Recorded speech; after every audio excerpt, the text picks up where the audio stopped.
Καλησπέρα σας. Με μεγάλη χαρά σας καλωσορίζω στην έκτη διάλεξη του κύκλου δημοσίων διαλέξεων, τις οποίες διοργανώνει η Ακαδημία Αθηνών μαζί με το Μέγαρο Πλάς. Γιατί μεγάλη χαρά?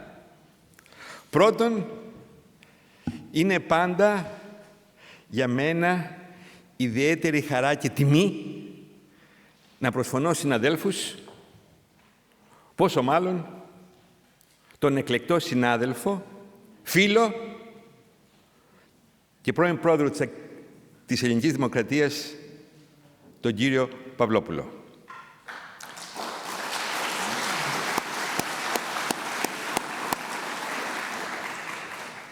Δεύτερον, διότι βρίσκομαι στην εμβληματική αυτή αίθουσα και διότι, όπως γνωρίζετε, ο εγκέφαλος συνεχώς κάνει συνειρμούς κάθε φορά που βρίσκομαι στο Μέγαρο, σκέφτομαι τις συζητήσεις μου με τον αείμνηστο Χρήστο Λαμπράκη, οραματιστή αυτού του σημαντικού δημιουργήματος όσον αφορά τη μεγάλη του αγάπη και δική μου την όπερα.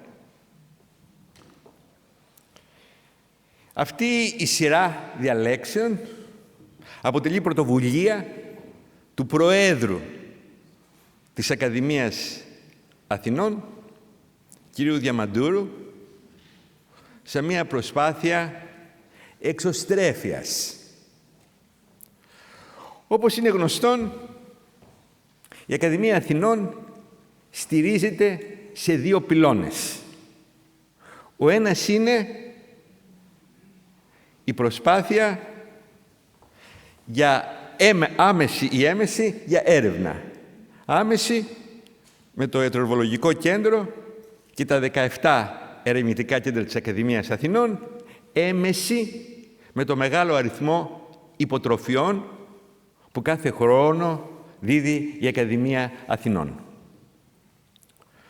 Ο δεύτερος πυλώνας είναι, αν θέλετε, η ανάδειξη των αξιών στην ελληνική κοινωνία. Όταν, από το 2004, όταν είχα τη μεγάλη τιμή να εκλεγώ ακαδημαϊκός, κάθε φορά που συζητούμε, αυτό είναι, όπως καταλαβαίνετε, το σημαντικότερο καθήκον μας, την εκλογή ενός νέου μέλους, πάντα τονίζω ότι είναι σημαντικό όχι μόνο οι συγκεκριμένοι ή το συγκεκριμένο άτομο να είναι οι κορυφαίοι στο χώρο τους, αλλά θα πρέπει επίσης να διαθέτουν γενικότερη κουλτούρα, πολιτισμό, αν θέλετε. Με την έννοια αυτή, η εκλογή του κυρίου Παυλόπουλου αποτελεί, νομίζω, την καλύτερη δυνατή έκφραση αυτών των δύο. Διότι δεν είναι μόνο ο κορυφαίος ερευνητής στο χώρο του διοικητικού δικαίου, αλλά πραγματικά εκφράζει αυτή τη δεύτερη όψη, την οποία προσπάθησα να τονίσω, γενικότερη κουλτούρα πολυμάθεια. Και αυτό είναι συνεπές με την προσπάθεια της Ακαδημίας για εξωστρέφεια.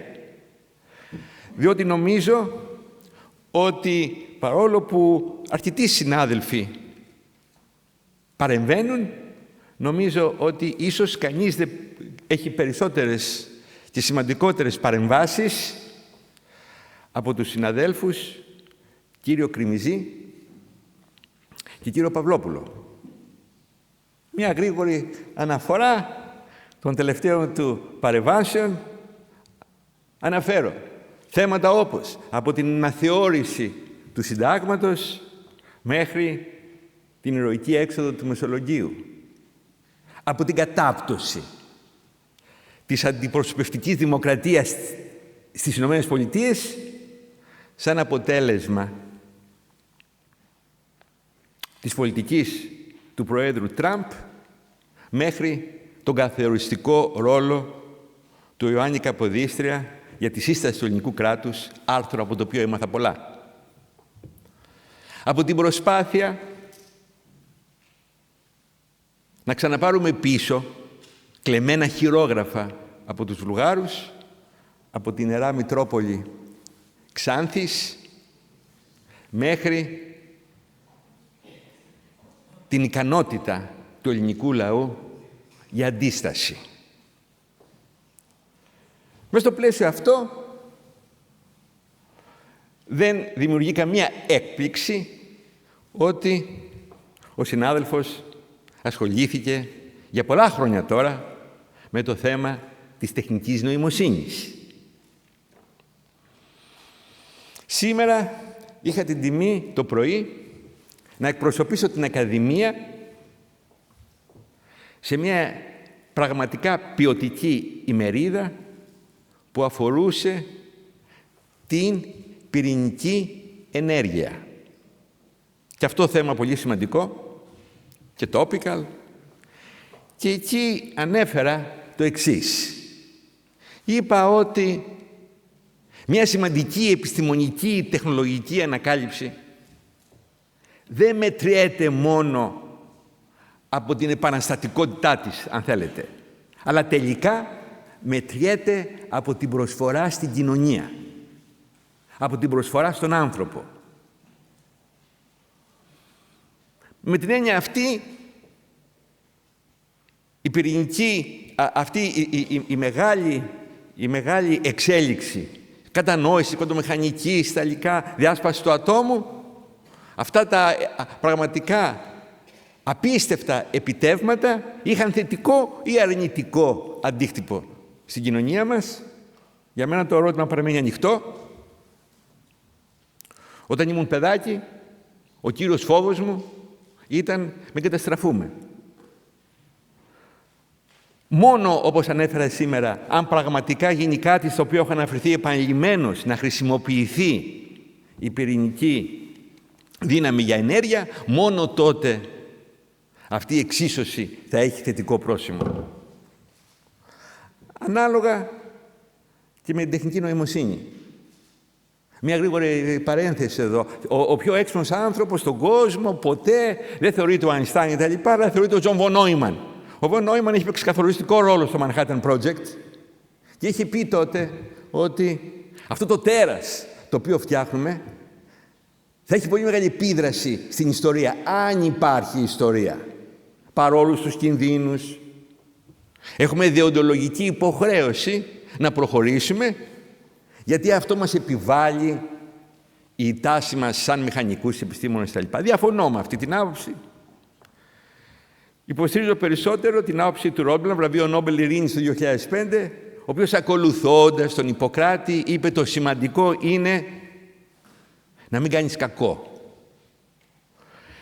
Και σχετικά με την τεχνητή νοημοσύνη θα είναι πολύ ενδιαφέρον οι επόμενες γενιές να δουν ποιο θα είναι το τελικό πρόσημο αυτής της εξίσωσης.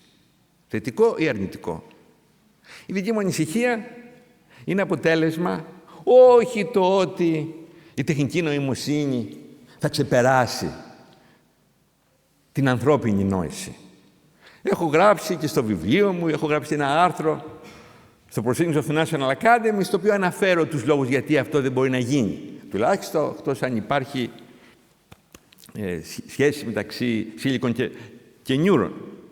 Αυτό το οποίο με ανησυχεί είναι άλλο. Με ανησυχεί πρώτα απ' όλα ότι θεωρώ σήμερα τα δύο μεγαλύτερα προβλήματα του σύγχρονου κόσμου, την ανισότητα σε τοπικό και γενικότερο επίπεδο και την περιβαλλοντική καταστροφή. Και δυστυχώς και στους δύο αυτούς βασικά θέματα η τεχνική νοημοσύνη προς το παρόν έχει αρνητικό αποτέλεσμα. Στα δύο τελευταία χρόνια οι ηλεκτρικοί λογαριασμοί στη North Carolina, όπου υπάρχει μεγάλος αριθμός τέτοιων συστημάτων, τριπλασιάστησαν σαν αποτέλεσμα της κατανάλωσης ενέργειας. Επίσης, ανησυχώ για το ιδεολογικό αντίκτυπο, αν θέλετε, της τεχνητής νοημοσύνης, κατά πόσο θα περάσει το μήνυμα ότι μπορεί να προχωράς, να λύνεις προβλήματα, χωρίς να κατανοείς. Παρόλα αυτά, επειδή είμαι αισιόδοξος εκ φύσεως και επειδή πιστεύω ότι συνήθως η κοινωνία λύνει τα προβλήματα που η ίδια δημιουργεί, ελπίζω ότι το τελικό αποτέλεσμα της τεχνητής νοημοσύνης θα είναι θετικό. Ήδη η ζωή μας, η καθημερινότητάς μας έχει σφραγιστεί από επιτεύγματα της τεχνητής νοημοσύνης.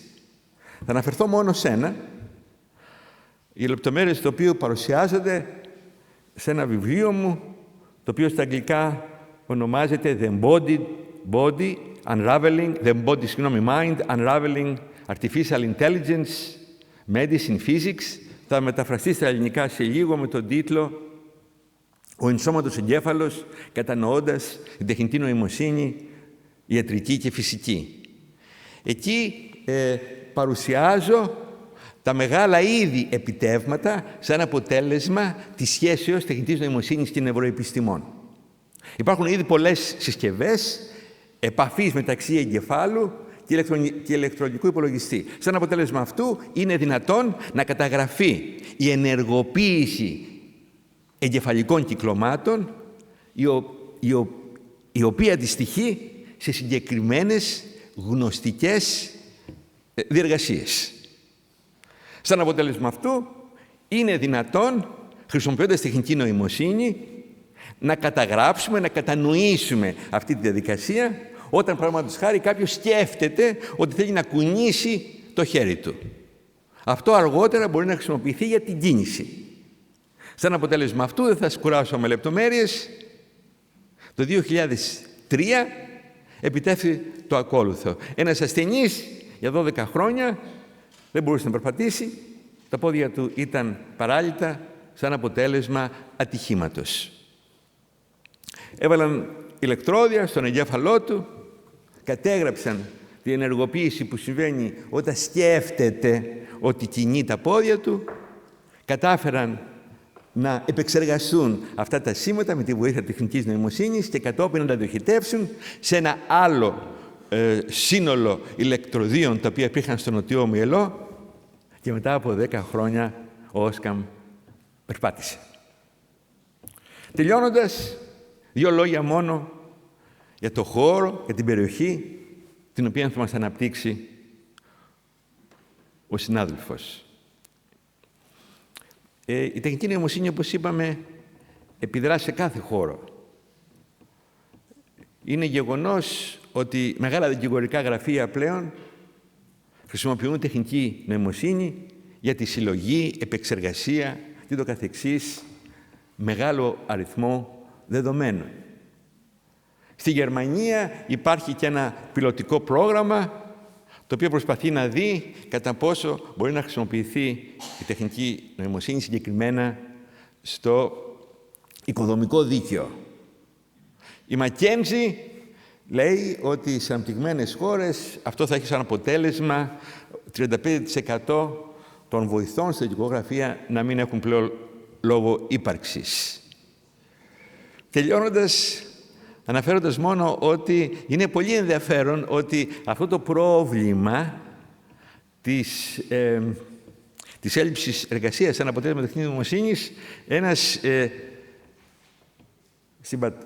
συμπολίτης μου, ο Δημήτρης Τζανετάτος Τραυλός, το είχε ήδη αναλύσει από το 1971, στην πρώτη μορφή της τεχνητής νοημοσύνης.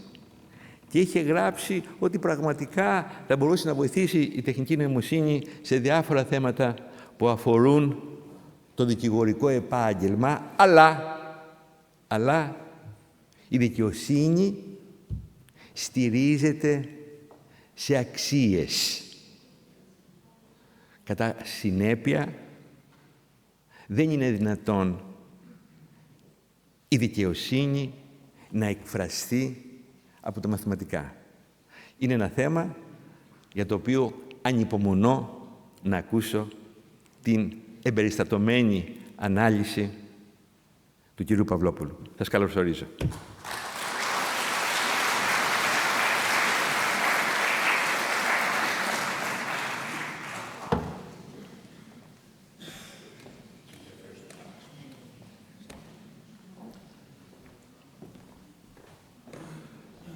Κυρίες και κύριοι, προτιμώ, ξέρετε, την ατμόσφαιρα του αμφιθεάτρου στο Πανεπιστήμιο.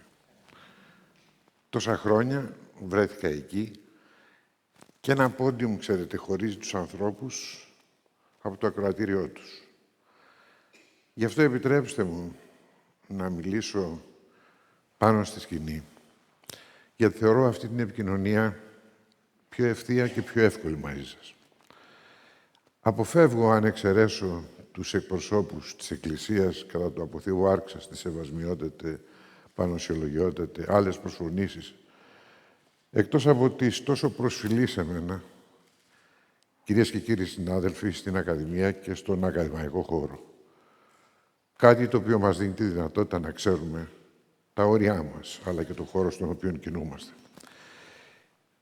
Η Ακαδημία μου έκανε την τιμή να μου αναθέσει αυτή τη διάλεξη, η οποία σχετίζεται με την δυνατότητα χρήσης τεχνητής νοημοσύνης, τα όρια χρήσης τεχνητής νοημοσύνης, στα ζητήματα του δικαίου. Και ειδικότερα σε ό,τι αφορά τη δημιουργία του κανόνα δικαίου, της νομοθεσίας, από τη μία πλευρά, και την απονομή της δικαιοσύνης από την άλλη. Ο δικαστής και ο νομοθέτης, για να το πω έτσι απλά, σε γενικές γραμμές. Αυτό είναι κάτι το οποίο καταλαβαίνετε, ιδίως σε επίπεδο τεχνολογίας, ξεπερνάει τις δικές μου γνώσεις. Γι' αυτό αισθάνομαι ένα μικρό δέος ή μεγαλύτερο μπροστά στους συναδέλφους που ξέρω ότι έχουν πάνω σε αυτό το ζήτημα εργαστεί εδώ και χρόνια, όλους σχεδόν τους εκπροσώπους της πρώτης τάξης και ιδίως τον κύριο Φωκά, ο οποίος από λόγους εμνότητας δεν ανέφερε ένα έργο πια που πάει να γίνει κλασικό, το πρώτο μέρος της τριλογίας του δηλαδή, το οποίο σχετίζεται με τα μονοπάτια κατανόησης, όπου εκεί είχε ασχοληθεί με τόσα πολλά, ασχολείται και με το ζήτημα της λειτουργίας του εγκεφάλου, δηλαδή των νευρώνων του εγκεφάλου, του νευρικού συστήματος του εγκεφάλου, για να το πω έτσι απλά. Του ζητώ συγγνώμη, γιατί θα προσπαθήσω να εκλαϊκεύσω πράγματα που κατά ανάγκη δεν εκλαϊκεύονται. Αλλά θα το κάνω προσπαθώντας να μην υπερβώ τα όρια της επιστημονικής δεοντολογίας. Σήμερα, και φάνηκε άλλωστε ακόμα και από την εγκύκλιο, την πρώτη εγκύκλιο του Πάπα, του Παπαλέοντος του 14ου, το Magnifica Humanitas, φάνηκε ότι σε ό,τι αφορά την τεχνητή νοημοσύνη στην εποχή μας, ακολουθούμε, ως προς τις εντυπώσεις μας, ένα είδος μανιχαϊστικού, ας το πω έτσι, διανύσματος. Από το απόλυτο καλό στο απόλυτο κακό. Σκεφτόμαστε υπό όρους ή θεοποίησης της μηχανής ή δαιμονοποίησης της μηχανής. Άλλοτε θεωρούμε ότι η εποχή αυτής της τεχνολογίας θα μας λύσει όλα τα προβλήματα, θα δημιουργήσει τον υπεράνθρωπο και άλλοτε σκεφτόμαστε ότι αυτή η μηχανή είναι εκείνη η οποία θα μας οδηγήσει στην τελική φάση της καταστροφής. Γιατί άραγε αυτή η αντίθεση που είναι και αντίφαση ταυτοχρόνως? Ο λόγος είναι απλός, γιατί δεν προσεγγίζουμε, και είναι και δύσκολο άλλωστε. Σας ομολόγησα και τη δική μου αδυναμία. Είναι δύσκολο να προσεγγίσουμε όλο αυτό το ζήτημα με την απαραίτητη γνώση. Γι' αυτό πρέπει να είμαστε επιφυλακτικοί όταν μιλάμε για τους χώρους για τους οποίους μιλάμε.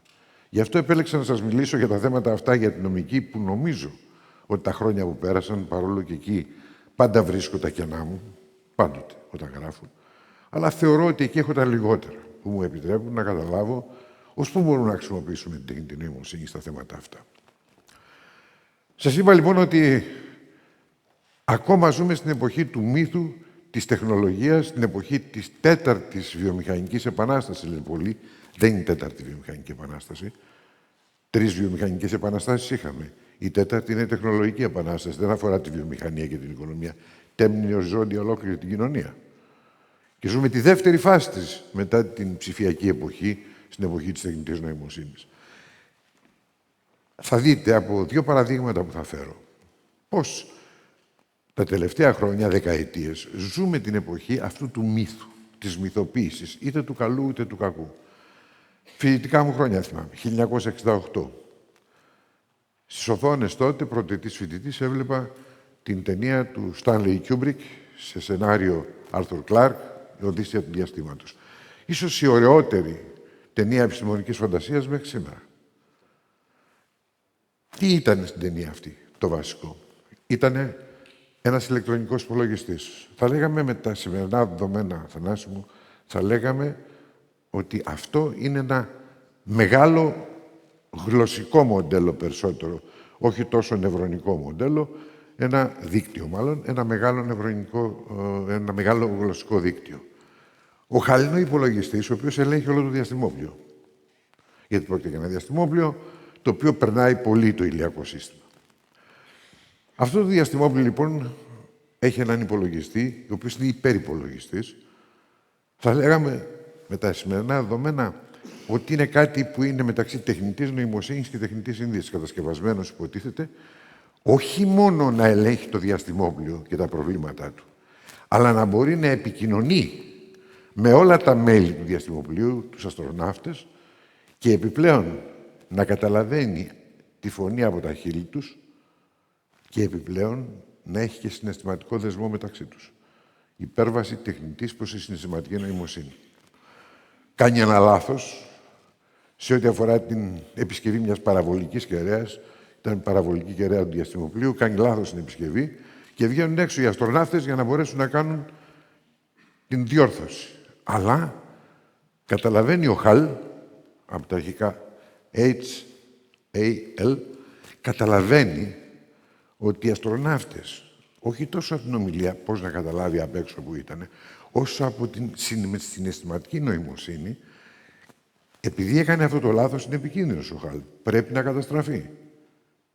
Αντιλαμβανόμενος ότι πρόκειται να καταστραφεί κατά το σενάριο του Άρθουρ Κλάρκ και επειδή δεν θα μπορέσει να επιτελέσει την αποστολή για την οποία είχε δημιουργηθεί, αποφασίζει να σκοτώσει τους αστροναύτες.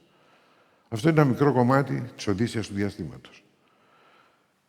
Φαντασία του Άρθουρ Κλάρκ θεώρησε ότι ο Χαλ μπορούσε να έχει εκτός από τεχνητή νοημοσύνη και τεχνητή συνείδηση, όπως θα εξηγήσω στη συνέχεια. Λάθος. Αλλά πάντως, σαν σενάριο, είναι σημαντικό γιατί μας δείχνει να καταλάβουμε ποια είναι τα όρια μας. Πολύ πιο πρόσφατο, 2022. Ένας σημαντικός μηχανικός της Google, ο Blake Lemoine, ήταν χειριστής ενός μεγάλου γλωσσικού δικτύου του Lambda, Language Model for Dialogue Application. Αυτός λοιπόν είχε βαλθεί να συνομιλεί για να δει πού είναι τα όρια της συνομιλίας που έχει. Και μια μέρα ανακοινώνει ότι συνέβη κάτι συγκλονιστικό μέσα από την τεχνολογία της Google. Ότι ξεπέρασε τα όρια της τεχνητής νοημοσύνης και άγγιξε τεχνητή συνείδηση. Πώς αυτό? Διότι ρωτώντας στα ατέρμονα ερωτήματα που υπέβαλε τον Λάμδα, το ρωτάει σε μια στιγμή. Νιώθεις μοναξιά? Πολύ σημαντικό και για το θέμα που ήταν σήμερα στις πανελλήνιες εξετάσεις. Αν το δείτε. Νιώθεις μοναξιά? Και απαντάει ο υπολογιστής. Ντρεσαρισμένος, χωρέστε μου για την έκφραση, από τον Blake Lemoine. Του απαντάει, ναι. Όταν δεν έχω κάποιον να συνομιλήσω. Σου λέει ο Lemoine. Εδώ μιλάμε για κάτι συγκλονιστικό. Ξεπεράσαμε τα όρια. Μπήκαμε στο όριο της τεχνητής συνείδησης. Και κάνει το λάθος, όχι μόνο να το πιστέψει, αλλά να το δώσει όλο αυτό μαζί με άλλα μυστικά της Google σε μια σημαντική μεγάλη, νομίζω, στο New York Times ή στην Washington Post, δεν θυμάμαι ακριβώς, μάλλον στην Washington Post πρέπει να ήταν. Απολύθηκε και για τα δύο από την Google, γιατί θεωρήθηκε επικίνδυνος ο άνθρωπος, γιατί δεν είχε καταλάβει το εξής. Όταν έχεις ένα γλωσσικό μοντέλο, από τη φύση του το φτιάχνεις για να συνομιλεί. Το βλέπουμε εμείς που μπορούμε, και τώρα πλέον ακόμα και εγώ σε αυτή την ηλικία που είμαι, έχω μάθει να συνομιλώ με κάτι το οποίο του ζητάω πράγματα. Αν πραγματικά ο υπολογιστής, όταν τον ρωτάει νιώθεις μοναξιά, είχε απαντήσει όπως απάντησε, ναι, όταν δεν μπορώ να συνομιλήσω, τι πιο φυσικό, ποια τεχνητή συνείδηση. Αφυσιολογικό ήταν, τον είχαν φτιάξει για να συνομιλεί. Αφού δεν μπορούσε, μοναξιά θα νιώσει. Τι θα νιώσει? Αυτό δεν είναι συναισθηματική υπέρβαση, θα ήταν συναισθηματική υπέρβαση αν του έδινε μια απάντηση του τύπου «Ξέρεις, ναι, νιώθω μοναξιά. Όταν μιλάω με άλλους, αλλά αυτοί δεν μπορούν να με κατανοήσουν σε αυτό το οποίο θέλω να μεταβιβάσω». Αν δηλαδή το ζήτημα δεν ήταν η έλλειψη επικοινωνίας, αλλά η έλλειψη συναισθηματικής σύνδεσης. Γιατί η επικοινωνία από τη φύση, η ανθρώπινη επικοινωνία, έχει αυτό το στόχο. Να επικοινωνείς, αλλά να υπάρχει ανταπόκριση στην επικοινωνία. Αυτά τα δύο μας δείχνουν ακριβώς αυτό που σας έλεγα. Δεν έχουμε καταλάβει τα όρια τεχνητής νοημοσύνης και τεχνητής συνείδησης. Δεν έχουμε καταλάβει σε τελική ανάλυση σήμερα, ξέρετε, πολλοί κόσμος, τι είναι ο άνθρωπος. Δεν έχουμε καταλάβει ότι ο άνθρωπος είναι το πιο έξυπνο στη φύση, γιατί έχει μια μοναδικότητα. Την εννοώ τη λέξη μοναδικότητα. Συνηθίζουμε και λέμε Homo sapiens. Από την εποχή του Homo erectus, ο άνθρωπος έφτασε στο Homo sapiens, είναι το απόλυτο. Όχι, κυρίες και κύριοι. Ο άνθρωπος δεν είναι μόνο Homo sapiens. Δεν έχει μόνο νοημοσύνη. Το βασικό για τον άνθρωπο, που είναι η μοναδικότητά του, είναι η συνείδηση του ανθρώπου. Ο άνθρωπος, αν θέλουμε να δούμε την ολοκληρωμένη μορφή του, είναι Homo sapiens και Homo sentiens ταυτόχρονα. Τι έχουμε κατακτήσει μέσω της τεχνολογίας? Τη μία πλευρά του ανθρώπου. Την προσομοίωση του ανθρώπου ως προς το ένα από τα δύο βασικά του συστατικά. Την νοημοσύνη του. Αλλά τη συνείδησή του ούτε κατά διάνοια. Είμαστε πάρα πολύ μακριά και είναι εξαιρετικά αμφίβολο αν θα φτάσουμε ποτέ σε αυτό το επίπεδο δημιουργίας μηχανολογικής, τεχνολογικής προσομοίωσης σε ό,τι αφορά την συνείδηση. Δεν ξέρω τι θα είναι αυτό, αν φτάσουμε ποτέ. Για να είμαι βέβαιος, κυρίες και κύριοι, είναι σίγουρο ότι στα χρόνια που εγώ θα ζω και η γενιά μου, σίγουρα αυτό δεν θα έχει γίνει. Και ευχαριστώ το Θεό γιατί δεν θα ζήσω και ελπίζω να μην τη ζήσει ποτέ η ανθρωπότητα μια τέτοια στιγμή. Σας διαβεβαιώ γι' αυτό. Κατόπιν τούτου, θέλω να τονίσω ότι εδώ πρέπει να ξεκαθαρίσουμε αυτά τα όρια. Τι είναι τεχνητή συνείδηση, τι είναι τεχνητή νοημοσύνη, αν μπορεί να υπάρξει δηλαδή τεχνητή νοημοσύνη που υπάρχει ή τεχνητή συνείδηση. Εδώ μπαίνω στα χωράφια, κύριε Φωκάφιλε, αγαπημένε Θανάση, στα χωράφια τα δικά σας και θα μου επιτρέψεις αυτές τις υπερβάσεις λιγάκι. Θα χρησιμοποιήσω 3 αναφορές. Τη βασικότερη είναι η τελευταία του βιβλίου. Στην κυρία Επτακίλη έχει δώσει μια εξαιρετική συνέντευξη στην Καθημερινή, μιλώντας για τα μονοπάτια κατανόησης. Ήταν στα αγγλικά Ways of Understanding, έχει μεταφραστεί όμως και στα ελληνικά. Είναι το πρώτο μέρος της τριλογίας. Το δεύτερο βιβλίο, το οποίο με βοήθησε πολύ να κατανοήσω αυτά τα τεχνικά θέματα, ήταν δεκαετία του 90. Ήταν το βιβλίο του Hans Moravec, αυτού που έδωσε στη δημοσιότητα το περίφημο παράδοξο του Moravec, το οποίο ισχύει ακόμα και σήμερα, το Mind Children, στις εκδόσεις του Harvard, και ένα εξαιρετικό βιβλίο του MIT, το 2019, όταν το διάβασα, Feeling the Life Itself, του Christoph Koch, ο οποίος έδωσε μερικούς ωραίους ορισμούς, όχι απόλυτους, αλλά ωραίους ορισμούς της νοημοσύνης και της συνείδησης αντιστοίχως. Τι είναι νοημοσύνη?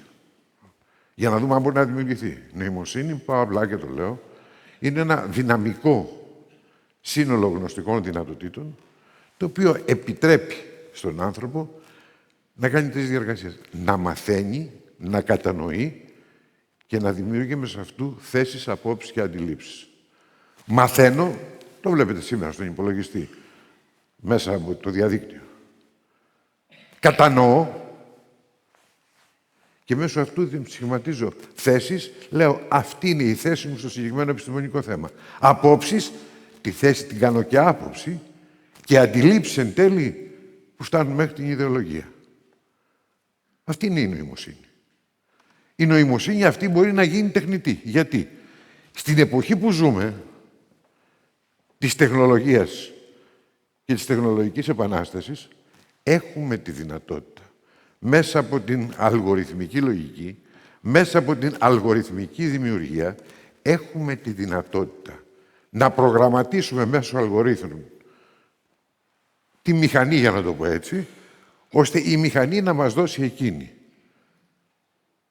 Μηχανήματα, μηχανές που κατανοούν, μαθαίνουν και σχηματίζουν ίδιες θέσεις, απόψεις και αντιλήψεις.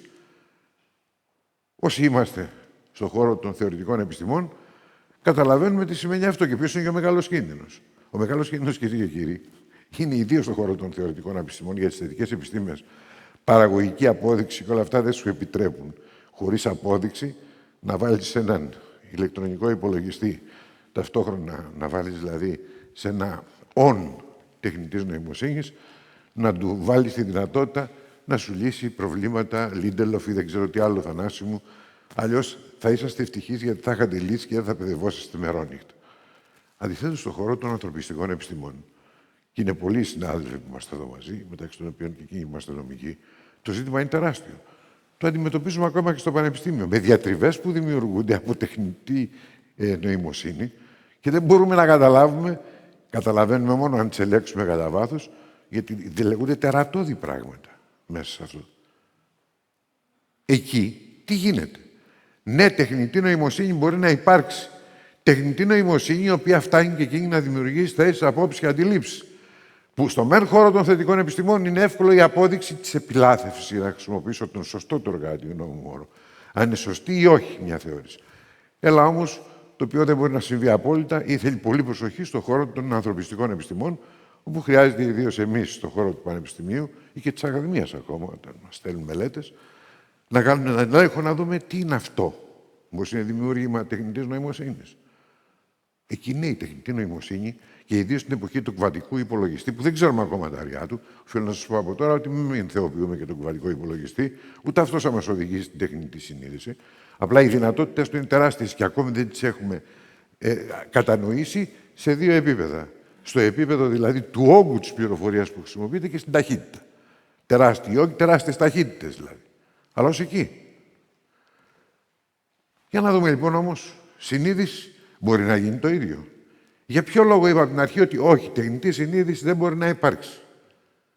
Τι είναι συνείδηση. Πάλι χρησιμοποιώ τους όρους του κυρίου Φωκά και του Κριστόφ Κοχ. Η συνείδηση, αντίθετα με την νοημοσύνη, έχει σχέση με το νευρικό σύστημα του εγκεφάλου, με τους νευρώνες του εγκεφάλου. Ο εγκέφαλος είναι ένα δημιούργημα, το οποίο ποτέ δεν έχουμε κατανοήσει ούτε το μέγεθος, ούτε την καταγωγή της δυνατότητές του. Ούτε μπορούμε να υποκαταστήσουμε αυτό το δημιούργημα του εγκεφάλου του ανθρώπου. Εκατομμύρια χρόνια εξέλιξη. Δεν ξέρουμε τα βασικά του χαρακτηριστικά. Ξέρουμε ότι υπάρχει ασυνείδητο και το διάνυσμα από το ασυνείδητο στο συνειδητό και τέλος τι είναι το συνειδητό σαν ουσία. Αλλά δεν ξέρουμε ποια είναι η καταγωγή του ασυνείδητου. Ελάχιστα πράγματα ξέρουμε. Θυμάμαι, Θανάση, αυτό που περιγράφεις, το οποίο είναι πάρα πολύ ωραίο, δηλαδή, σαν παράδειγμα, ότι το ασυνείδητο αποτυπώνει πληρέστερα την πραγματικότητα από το συνειδητό. Γι' αυτό μας μένουν εντυπώσεις. Από εκεί μένουν οι εντυπώσεις περισσότερο. Ή το ασυνείδητο έχει ταχύτερη πρόσβαση στα συναισθήματα. Γι' αυτό, το συζητάγαμε προχτές, ξυπνάς ένα πρωί, το παράδειγμα Ρήνων, θυμάμαι καλά, Θανάση που έλεγες, ξυπνάς ένα πρωί, έχεις συναισθηματικά κάτι που δεν σου πάει καλά. Και ξαφνικά αυτό βγαίνει. Διέστηση το λέμε οτιδήποτε άλλο. Είναι το ασυνείδητο, το οποίο έχει καταγράψει συναισθηματικά αυτό που συμβαίνει, αλλά δεν το έχει μεταδώσει στο συνειδητό. Όταν το μεταδώσει, κάτι δεν πάει καλά, αλλά το μεταφέρει στο ασυνείδητο στο πίσω σου.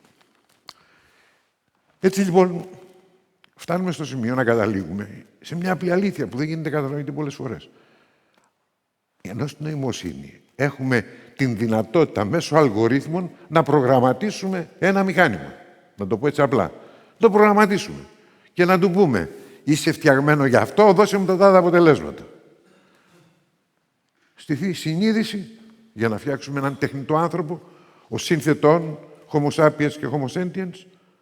Τι θα του δώσουμε, τι θα το τροφοδοτήσουμε. Δεν ξέρουμε τι είναι ασυνείδητο. Δεν ξέρουμε πώς μεταφέρεται το ασυνείδητο στο συνείδητο. Και δεν ξέρουμε τι είναι το συνειδητό εν τέλει. Άρα, το άγνωστο. Λοιπόν, και εδώ ισχύει, ξέρετε, δεν δημιουργείται εκ του μηδενός. Η ύλη, να μεταφέρω αυτό το θεώρημα από το χώρο της φυσικής στο χώρο της κουβέντας μας σημερινής, η ύλη δεν καταστρέφεται, ούτε όμως γεννάται εκ του μηδενός. Οι αλγόριθμοι το έχουν αυτό. Δεν γεννάται αλγόριθμος εκ του μηδενός. Ο αλγόριθμος είναι ανθρώπινο δημιούργημα. Άρα, ποιος είναι ο μεγαλύτερος κίνδυνος από όλα αυτά? Όχι να φτιάξουμε τεχνητή συνείδηση να μας ξεπεράσει. Ο μεγαλύτερος κίνδυνος, κυρίες και κύριοι, είναι πώς χρησιμοποιούμε την τεχνητή νοημοσύνη. Πρώτον, και το λέω και για τους νεότερους ανθρώπους που είναι εδώ, όταν την εμπιστευόμαστε απόλυτα, μας δίνει μια έτοιμη τροφή, συγκλονιστικά έτοιμη, είναι πάρα πολύ, αν θέλετε, κατακτητική αυτή η πλευρά, μας τα δίνει όλα έτοιμα. Τα απορροφούμε, δεν τα τσεκάρουμε, δεν τα ελέγχουμε, ιδίως σε επίπεδο επιστημονικό. Τα θεωρούμε δεδομένα. Είμαστε άλλωστε ο άνθρωπος εκ φύσεως. Δεν το έχουν οι θετικές επιστήμες τόσο. Αλλά δυστυχώς εμείς οι ανθρωπιστικές επιστήμες το βλέπουμε. Μας αρέσει το έτοιμο. Και μας αρέσει από αυτό το έτοιμο, αφού λιγάκι το ρετουσάρουμε, να εκπλήξουμε τους δίπλα. Και να τους πούμε, κοιτάξτε ποιος είμαι εγώ. Η εποχή μας έδωσε τους πειρασμούς, είναι ότι περισσότερο μπορείτε να φανταστείτε. Αυτό είναι το ένα. Και το δεύτερο είναι η δυνατότητα που υπάρχει πολλές φορές. Να έχουμε προσωπικά δεδομένα τα οποία τα υπερβαίνει η τεχνητή νοημοσύνη. Τα υπερβαίνει και εισβάλλει στην προσωπικότητά μας. Ή κινδυνεύουμε να χρησιμοποιήσουμε την τεχνητή νοημοσύνη σε χώρους όπου μεταφέρουμε την δυνατότητα απόφαση στη μηχανή με δεδομένα που τροφοδοτούμε, αλλά και είναι εξαιρετικά επικίνδυνο. Υπάρχει ένας υπολογιστής καταπληκτικός στο Σκάκι. Σκάκι μπορεί να γίνει τεχνητή νοημοσύνη. Μην ξεχνάτε ότι ο AlphaZero, το ωραιότερο δημιούργημα και πάλι της Google, αν δεν κάνω λάθος, ήταν ο AlphaZero, ένας σκακιστής, ο οποίος νίκησε τον Κασπάροφ. Ο Κασπάροφ δεν μπορούσε να το πιστέψει.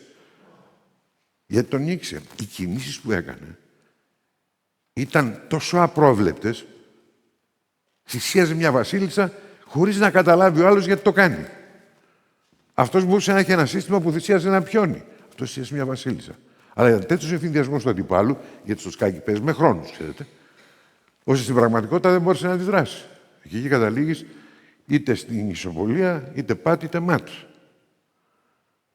Για φανταστείτε τι κίνδυνος υπάρχει, για να καταλήξω με τους κινδύνους, με αυτό που σας έλεγα πριν. Για φανταστείτε να τροφοδοτήσετε έναν υπολογιστή και να του πεις: εγώ θέλω να πάρεις μια απόφαση και αυτή τη μάχη να την κερδίσω. Για να πάρουμε τον πόλεμο, κάτι εκεί, έτσι. Φανταστείτε τον πρώτο Τραμπ, και δεν θέλει και πολύ το πράγμα, να φτιάξει μια μηχανή για να επιτύχει τους στόχους του, του αρέσει. Του φτιάχνει κιόλας τους στόχους του, ξέρετε. Κάθε μέρα έχει και μια νίκη, ξέρετε. Κάθε μέρα κάποιον κατατροπώνει. Φανταστείτε λοιπόν ένα τέτοιο άνθρωπο να εμπιστευτεί τη μηχανή, να μην υπάρχουν αυτό που θα λέγαμε τα θεσμικά αντίβαρα για να μπορέσουν αυτόν τον άνθρωπο να τον σταματήσουν από το να χρησιμοποιήσει τη μηχανή να του πει: εγώ θέλω το Ιράν να το εξαφάνισω. Τι πρέπει να κάνω? Δεν είναι δύσκολο να το πει. Αλλά ξέρετε που θα καταλήξει για να καταστραφεί το Ιράν. Και δεν θέλω να το σκεφτόμαστε.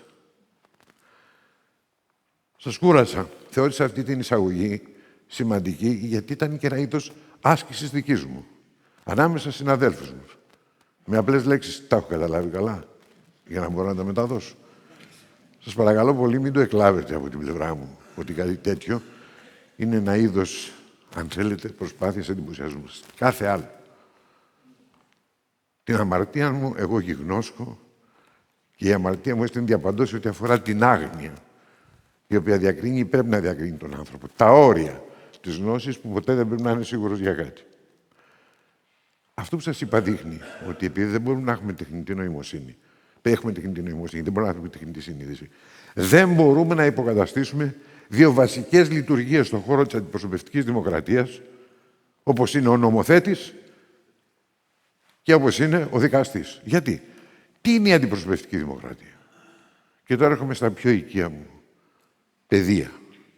Η αντιπροσωπευτική δημοκρατία μετά το 17ο αιώνα διαμορφώθηκε, κυρίως 18ο-19ο, είναι ένα πολιτιακό σύστημα το οποίο είναι εγγύηση της ελευθερίας, δημιουργείται το κράτος για να υπηρετεί την ελευθερία του ανθρώπου, μέσα από βασικούς πυλώνες θεσμικούς, δύο είναι οι κυριότεροι, διάκριση των εξουσιών, θεσμικά αντίβαρα και κράτος δικαίου από την άλλη. Βασικό στοιχείο της αντιπροσωπευτικής δημοκρατίας είναι ότι οι κανόνες δικαίου που διέπουν τη ζωή μας, οι νόμοι, αλλά μην νομίζω ότι είναι μόνο οι νόμοι, είναι και οι κανονιστικές αποφάσεις της διοίκησης, που εκδίδονται κατ' εξοδότηση νόμου.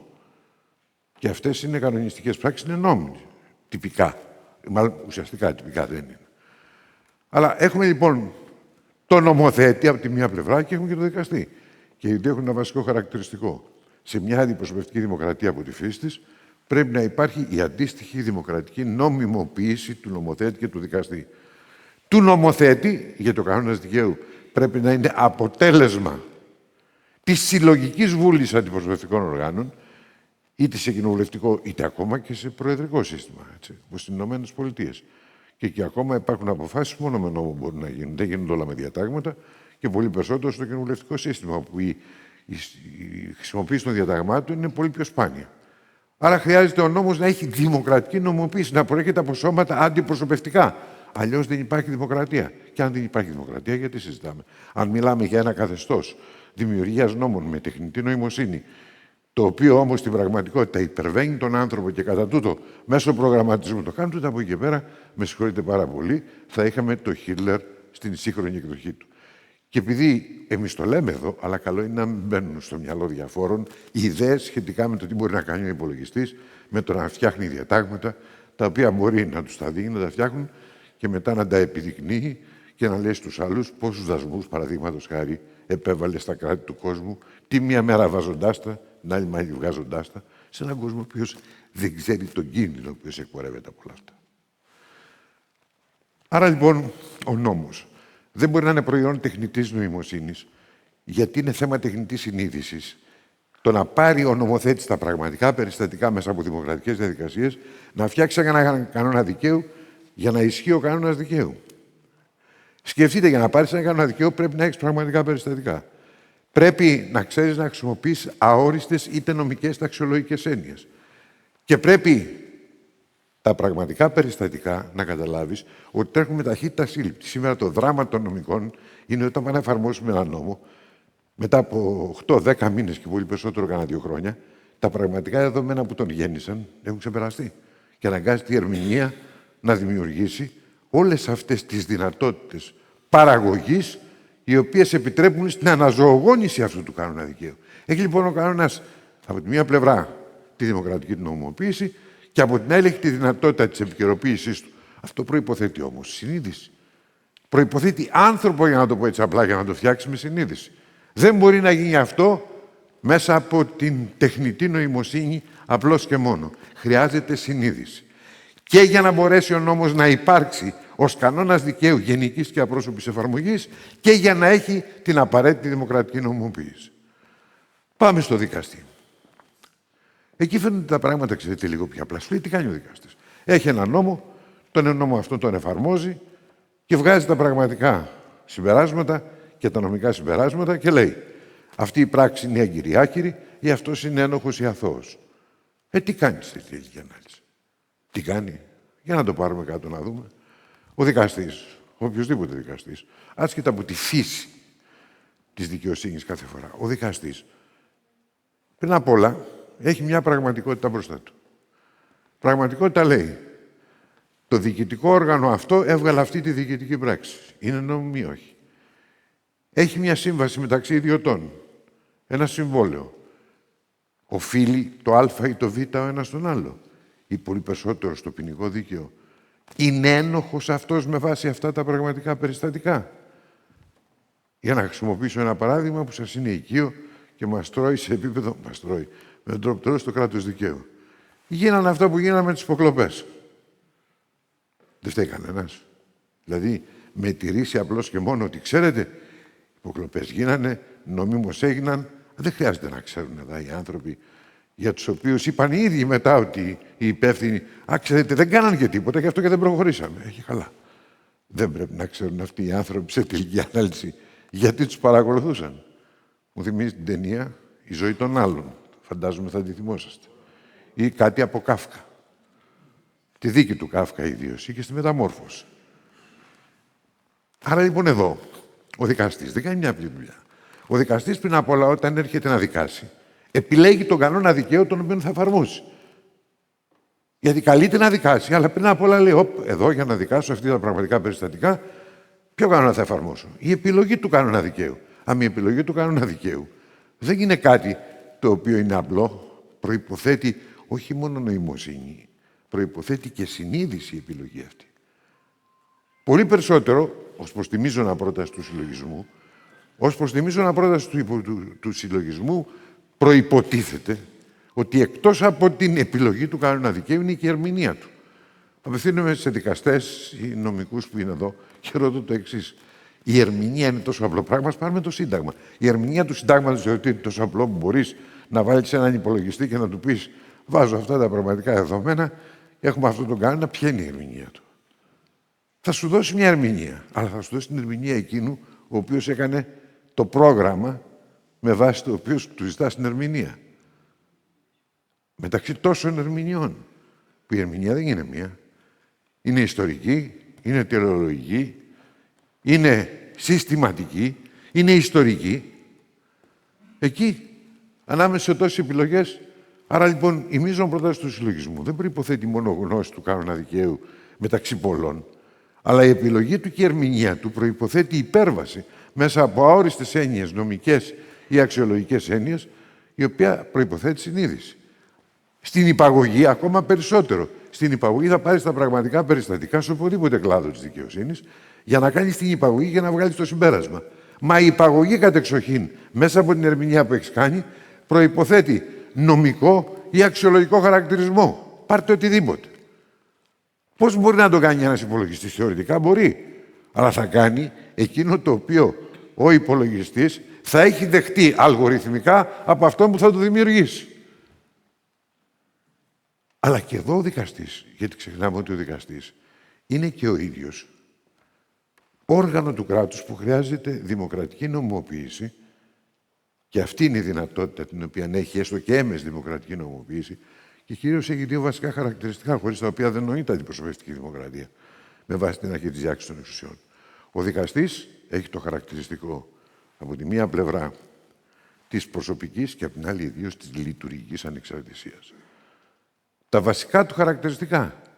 Ο προγραμματισμένος δικαστής που εκδίδει αυτόματη, για να το πω έτσι, απόφαση, πάβει να έχει αυτά τα δύο χαρακτηριστικά. Άρα πάβει να έχει το δημοκρατικό χαρακτηριστικό το οποίο το ίδιο το Σύνταγμα προβλέπει. Δηλαδή, αν είχαμε τεχνητή νοημοσύνη, θα είχαμε και με αυτή η υποκατάσταση και της δικαιοσύνης, θα είχαμε και με την νομοθέτη που σας είπα, νομοθέτη και δικαστή προγραμματισμένο, ο οποίος θα κατέληγε σε συμπεράσματα νομοθετικά ή δικαιοδοτικά με βάση αυτά που ένας υπολογισμός, προγραμματισμός έρχεται και δίνει, και από εκεί και πέρα θα βγει ένα αποτέλεσμα το οποίο πρέπει να αποδεχτείς. Και το οποίο, ξέρετε κάτι, το αποτέλεσμα αυτό δεν μπορεί να το αμφισβητήσεις. Όταν βγαίνει έτσι ο νόμος, τότε από εκεί πέρα τι αμφισβήτηση θα κάνεις στην πραγματικότητα? Πάλι με ηλεκτρονικό υπολογιστή? Πώς το κάνεις αυτό? Αντιλαμβάνεστε δηλαδή σε τι αδιέξοδα δημιουργούνται τα πράγματα. Βεβαίως σε άλλες χώρες υπήρχε, κάποιοι φαντάστηκαν, ιδίως στις ΗΠΑ συνέβησαν κατά κόρον αυτά, επειδή υπάρχει έννοια του προηγουμένου, εκεί αν βρεις μια απόφαση δικαστηρίου ιδίου ή ανωτέρου και στην απόφαση αυτή κουμπώνει, να το πω, μια υπόθεση, αυτό είναι πάρα πολύ σημαντικό για να λύσει. Αυτή η έννοια του προηγουμένου μπορούσε να βοηθήσει την τεχνητή νοημοσύνη σημαντικά. Γιατί αν έχεις τα πραγματικά περιστατικά και έχεις στοκάρει, για να το πω έτσι, νομολογιακά, όλα αυτά τα προηγούμενα, τα νομολογιακά, το προηγούμενο, τότε είναι εύκολο να το βρεις. Βέβαια, αυτό δεν μπορεί να γίνει στο ακέραιο. Για να ολοκληρώσω με απλά λόγια. Είναι χρήσιμη η τεχνητή νοημοσύνη στην νομοθέτηση? Ναι. Είναι χρήσιμη για να μας βρίσκει νόμους από άλλα κράτη. Τι συμβαίνει με την Ευρωπαϊκή Ένωση? Να έχει την πληροφόρηση.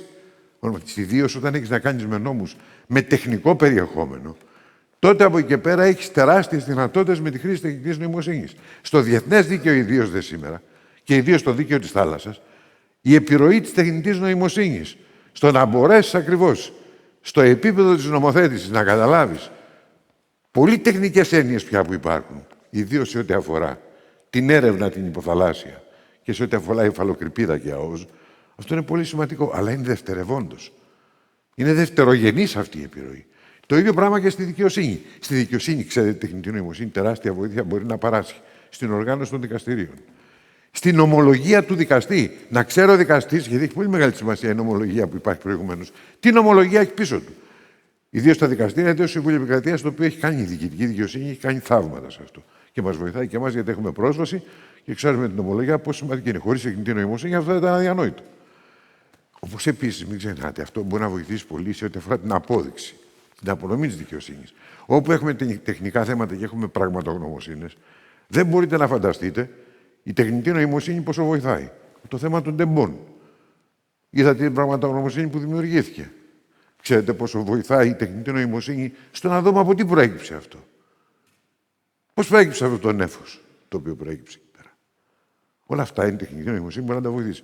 Ένα πράγμα η τεχνητή νοημοσύνη δεν μπορεί να κάνει. Να το πω απλά, μιας και το παράδειγμα είναι απλό αυτή τη στιγμή με τα τέμπη.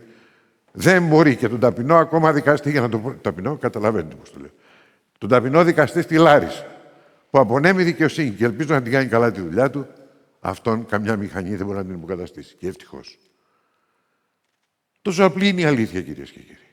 Άρα λοιπόν θα πρέπει, κατά τη γνώμη μου, εδώ να καταλάβουμε την ουσία και να την καταλάβει και ο νομοθέτης και να την καταλάβει και ο δικαστής. Και εγώ για να κλείσω.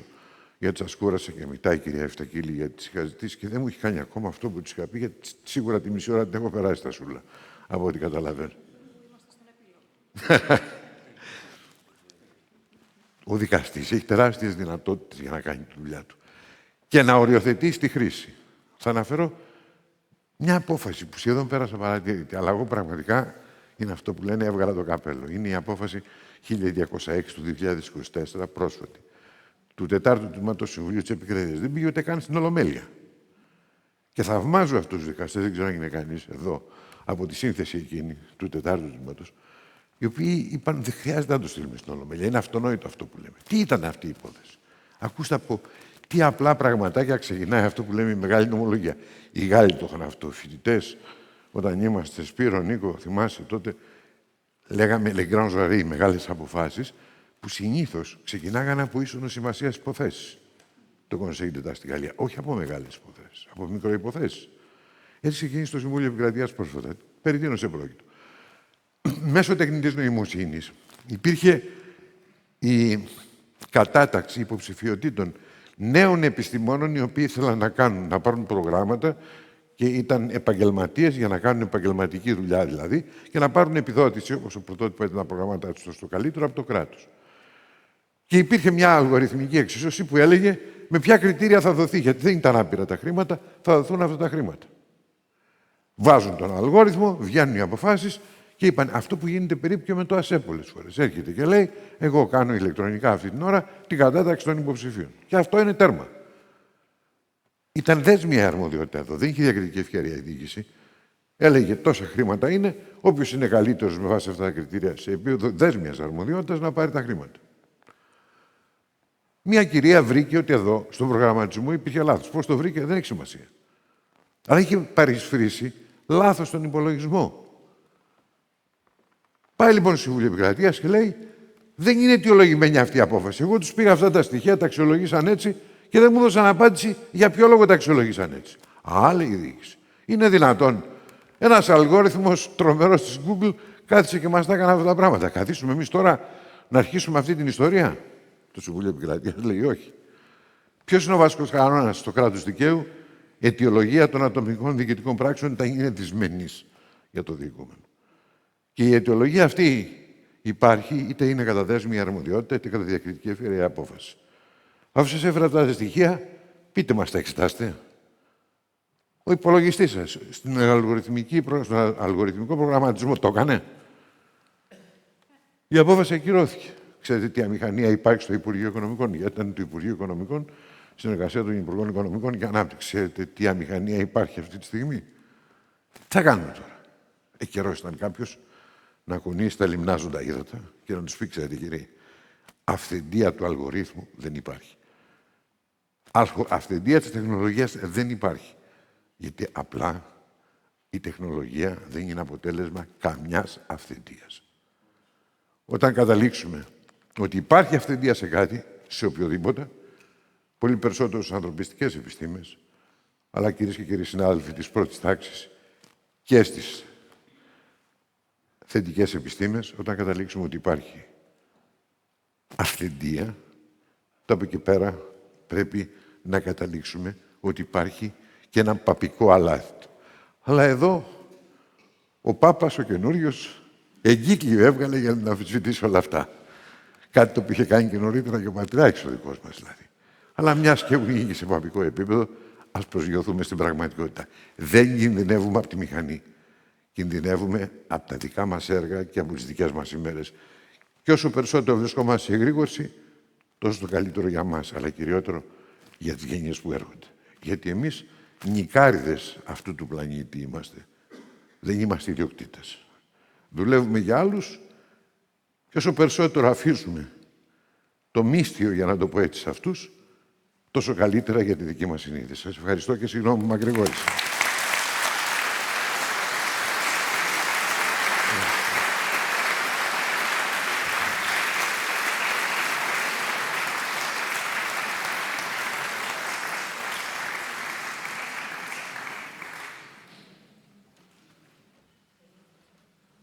Πρέπει να τα βγάλω αυτό. Πόση ώρα τα σούλα ξεπέρασα? Είμαστε μια χαρά. Σίγουρα. Ναι.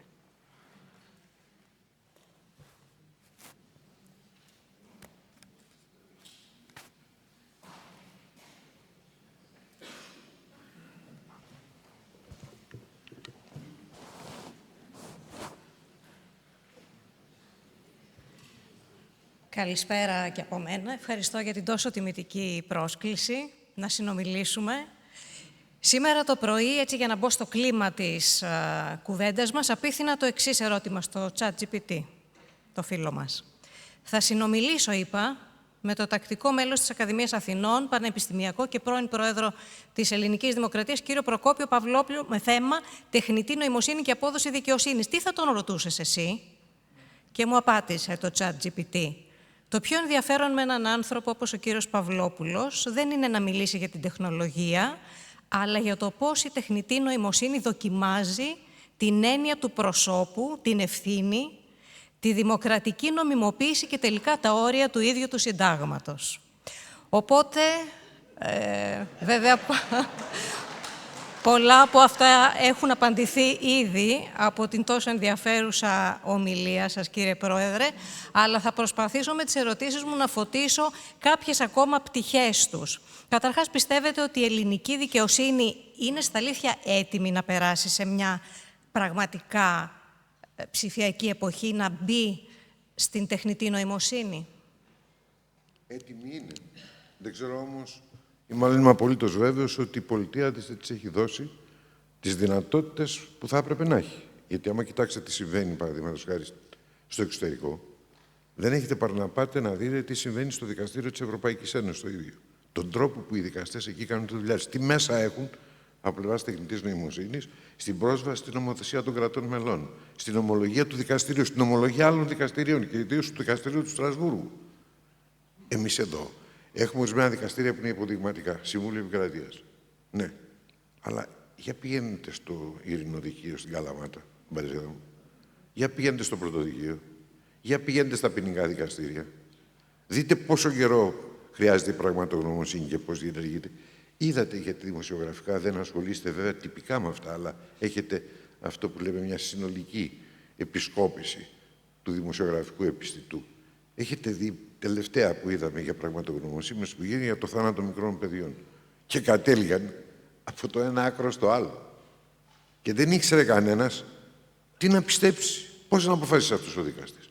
Λοιπόν, το δικαστή δεν τον υποκαθιστά κανείς, έχει μια μοναδικότητα. Αλλά αν δεν τον βοηθήσει στην εποχή μας να ξεπεράσει τα ωριά του, θα βλέπουμε είτε δίκες που καταλήγουν στο να είναι άδικες, ή θα καταλήγουν, κυρία Πτακίλη, σε αρνησιδικία. Περνάνε χρόνια και χρόνια γιατί ο δικαστής δεν μπορεί να δαμάσει αυτό που λέμε την ύλη, τη δικαστική ύλη που έχει μπροστά του. Και αν μιλάμε για το δικαστή, για σκεφτείτε επίσης τι ανισότητες δημιουργεί η τεχνητή νοημοσύνη σε ένα άλλο επίπεδο. Τι ανισότητες δημιουργεί, μπορεί να δημιουργήσει και ισότητα βέβαια, αλλά προς το παρόν είναι και ανισότητες. Ανισότητες σε ό,τι αφορά την πρόσβαση του κάθε δικαστή στην νοημοσύνη. Υπάρχουν δικαστές πρώτης και δεύτερης κατηγορίας, άμα είναι έτσι. Το ίδιο και με τους δικηγόρους. Υπάρχουν δικηγορικά γραφεία και μπράβο τους, που είναι τρομερά οργανωμένα προς αυτήν την κατεύθυνση, βέβαια. Υπάρχει και ο αντίλογος. Με λίγη καλή άσκηση, ο δικηγόρος Είναι έτσι τεχνητή νοημοσύνη που δεν χρειάζεται και πολύ για να βρει μόνος του την άκρη με ένα λάπτοπ. Μπορεί να το κάνει αυτό το πράγμα. Και ευτυχώς αυτό μας οδηγεί σε μια ισότητα. Προς το παρόν όμως, απαντώ και συγγνώμη το περίπατο που έκανα, τον διανοητικό, μέχρι να φτάσω στην οριστική απάντηση. Ορισμένα δικαστήρια ναι, έχουν προχωρήσει πολύ, άλλα όχι.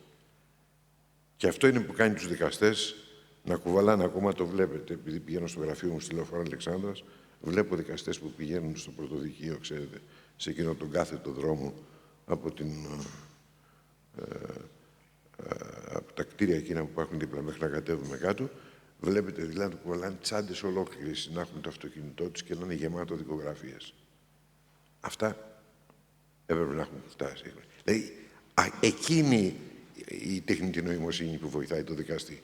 Να έχει ένα λάπτοπ και μέσα εκεί να έχει τα στοιχεία. Αλλά το λάπτοπ είναι ο βοηθός εκπληρώσεως. Ο δικαστής είναι δικαστής. Στο κράτος δικαίου ποια είναι η μεγαλύτερη πρόκληση που θα φέρει η τεχνητή νοημοσύνη? Για μένα είναι διπλή. Ο ένας είναι η πρόκληση που σχετίζεται με την επέμβαση τεχνητής νοημοσύνης στην προσωπικότητα, προσωπικά δεδομένα, το είδαμε με τις υποκλοπές, παραδείγματος χάρη, και το άλλο που δεν το έχουμε κατανοήσει, αλλά για σκεφτείτε το, είναι η χρήση της τεχνητής νοημοσύνης από τη διοίκηση σε τέτοιο βαθμό ώστε να καταντήσει ανεξέλεγκτη. Ανεξέλεγκτη στην κυριολεξία. Είναι αυτό το παράδειγμα, γι' αυτό κατέληξα με αυτή την απόφαση του 1206 του 2024. Για σκεφτείτε ένα κράτος το οποίο είναι παντοδύναμο απέναντι στον πολίτη, το οποίο διαθέτει ό,τι μέσα θέλει. Αυτά τα μέσα μπορεί να τα χρησιμοποιήσει και να εκμηδενήσει τον πολίτη, ο οποίος τι άμυνες έχει. Για σκεφτείτε. Να πάει στο δικαστήριο σε πόσο καιρό. Και τι θα καταφέρει μετά από τόσο καιρό. Βλέπετε, παραδείγματος χάρη, εγώ θα μείνω στο θέμα των υποκλοπών, γιατί δεν σας το κρύβω, κυρία Επτακίλη. Εμένα με πονάει. Επειδή παρεξηγήθηκα, είπα ότι είναι πληγή στην καρδιά του κράτους δικαίου. Και βρήκαν διάφοροι. Χαίρομαι που βγήκαν, γιατί φαίνεται ότι τους ενόχλησε η παρατήρησή μου. Αλλά δεν είναι δυνατόν σε ένα κράτος δικαίου πραγματικό, το οποίο φυσικά και έχει τις μυστικές του υπηρεσίες. Φυσικά έχει υπηρεσίες οι οποίες ασχολούνται να δουν τι συμβαίνει στην εποχή μας, άλλη μονό μας αν δεν υπήρχε. Αλλά όταν έρχεσαι και χρησιμοποιείς τα πιο τεχνολογικά εξελιγμένα μέσα, για το Predator παραδείγματος χάρη, ήταν ένα τρομερά εξελιγμένο μέσο για τα δεδομένα της εποχής. Τώρα μπορεί να έχει ξεπεραστεί κιόλας και να έχουν βρεθεί άλλα που δεν τα ξέρουμε έτσι. Εκεί είναι ο μεγάλος κίνδυνος. Και έρχεται και σου λέει, ναι, ο αρχηγός εδώ που είναι άσος στην τεχνολογία, ο κύριος Κούμπης, θα μπορούσε να μας πει περισσότερο. Ξέρετε, το διδακτορικό το έχει χρησιμοποιήσει η Google, έτσι, για την αποκρυπτογράφηση, για άλλα την... Αργή, ευχαριστούμε πολύ. Λοιπόν, βλέπετε εδώ ότι χρησιμοποιούνται τα μέσα της τεχνολογίας με τέτοιο τρόπο από το κράτος, ώστε παρακολουθούν τον οποιονδήποτε και με 1000 μέσα, έτσι, δεν είναι μόνο τα τηλεφωνήματά του ή οτιδήποτε άλλο, τον παρακολουθούν και βέβαια δεν υπάρχει κανένας είδους ιδιωτικότητα. Προδικάζει το κράτος, κυρία Επτακίλη, ότι αυτό που λέμε η ιδιώτευση του ανθρώπου, όχι η ιδιωτία του προς Θεού, η ιδιώτευση του ανθρώπου είναι εκείνη η οποία στην πραγματικότητα είναι ύποπτη εξορισμού. Δηλαδή, καταλαβαίνετε που φτάνουμε μέσα από τις υπερβολές. Ο άνθρωπος είναι ύποπτος εξορισμού σε ό,τι αφορά την ζωή του. Άμα δεν την ξέρουμε, δεν ξέρουμε τι κάνει.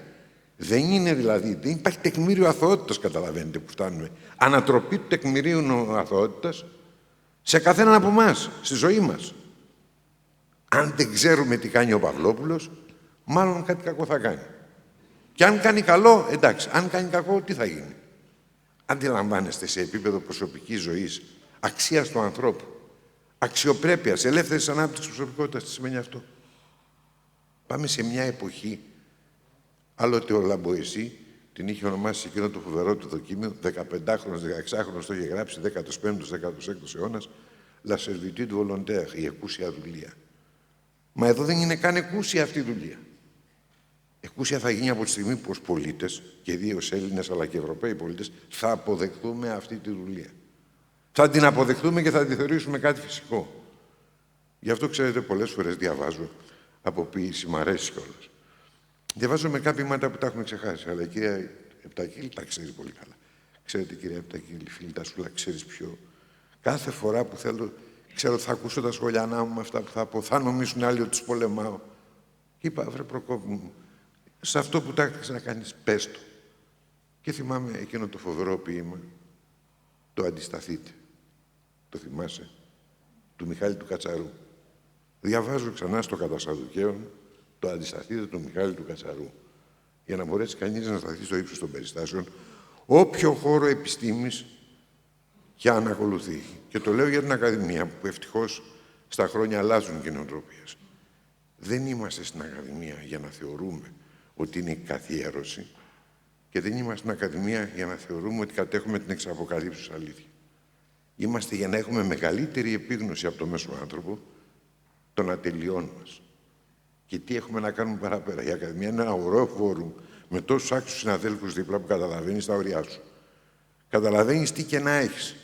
Εγώ το απολαμβάνω αυτό. Βέβαια, νιώθω μια κατάθλιψη ώρες-ώρες, ιδίως στις μικρές πρωινές ώρες. Αλλά πάντως το απολαμβάνω στο τέλος, γιατί λέω, επιτέλους, κάποιο φρένο στη ζωή των ανθρώπων, ιδίως όταν έχουν αίσθηση αιωνιότητας, κάποιο φρένο πρέπει να υπάρχει. Να δούμε λίγο το θέμα της ανεξαρτησίας της δικαιοσύνης. Μπορεί μια ψηφιακή δικαιοσύνη να είναι ανεξάρτητη? Πώς διασφαλίζεται αυτή η ανεξαρτησία και πώς δεν θα μπούμε σε επικίνδυνες ατραπούς?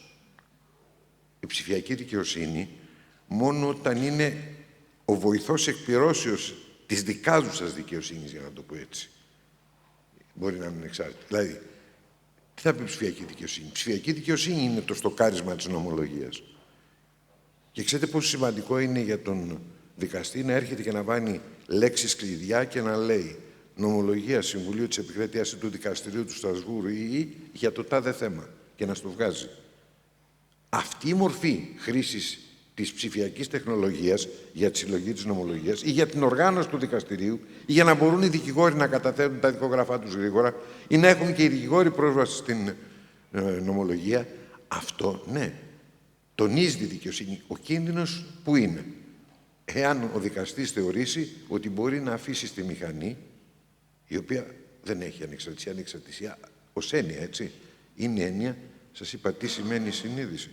Η συνείδηση είναι η λειτουργία του εγκεφάλου, ο ορισμός του Κριστόφ Κοκ και εν μέρει και του κ. Φωκά, είναι η λειτουργία εκείνη του εγκεφάλου που δημιουργεί συναισθήματα και πεποιθήσεις, τα οποία οδηγούν σε τρεις διαδοχικές, αν θέλετε, καταστάσεις. Ενσυναίσθηση, από τη μία πλευρά, και από την άλλη, η έννοια του αυτοπροσδιορισμού του ανθρώπου γενικότερα, ώστε να έχει τη μοναδικότητα και να ξέρει είμαι εγώ και το σύμπαν.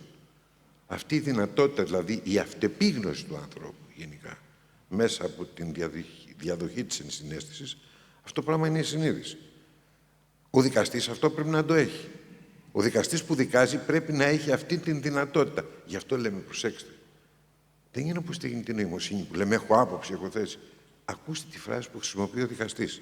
Σχηματίζω δικανική πεποίθηση, λέει. Είναι τυχαίο, νομίζετε, η λέξη πεποίθηση? Η λέξη πεποίθηση είναι λέξη κλειδί στη λειτουργία της συνείδησης, Θανάση. Κλειδί. Συναισθήματα, πεποιθήσεις. Είναι οι δύο λέξεις κλειδιά στον χώρο της συνείδησης.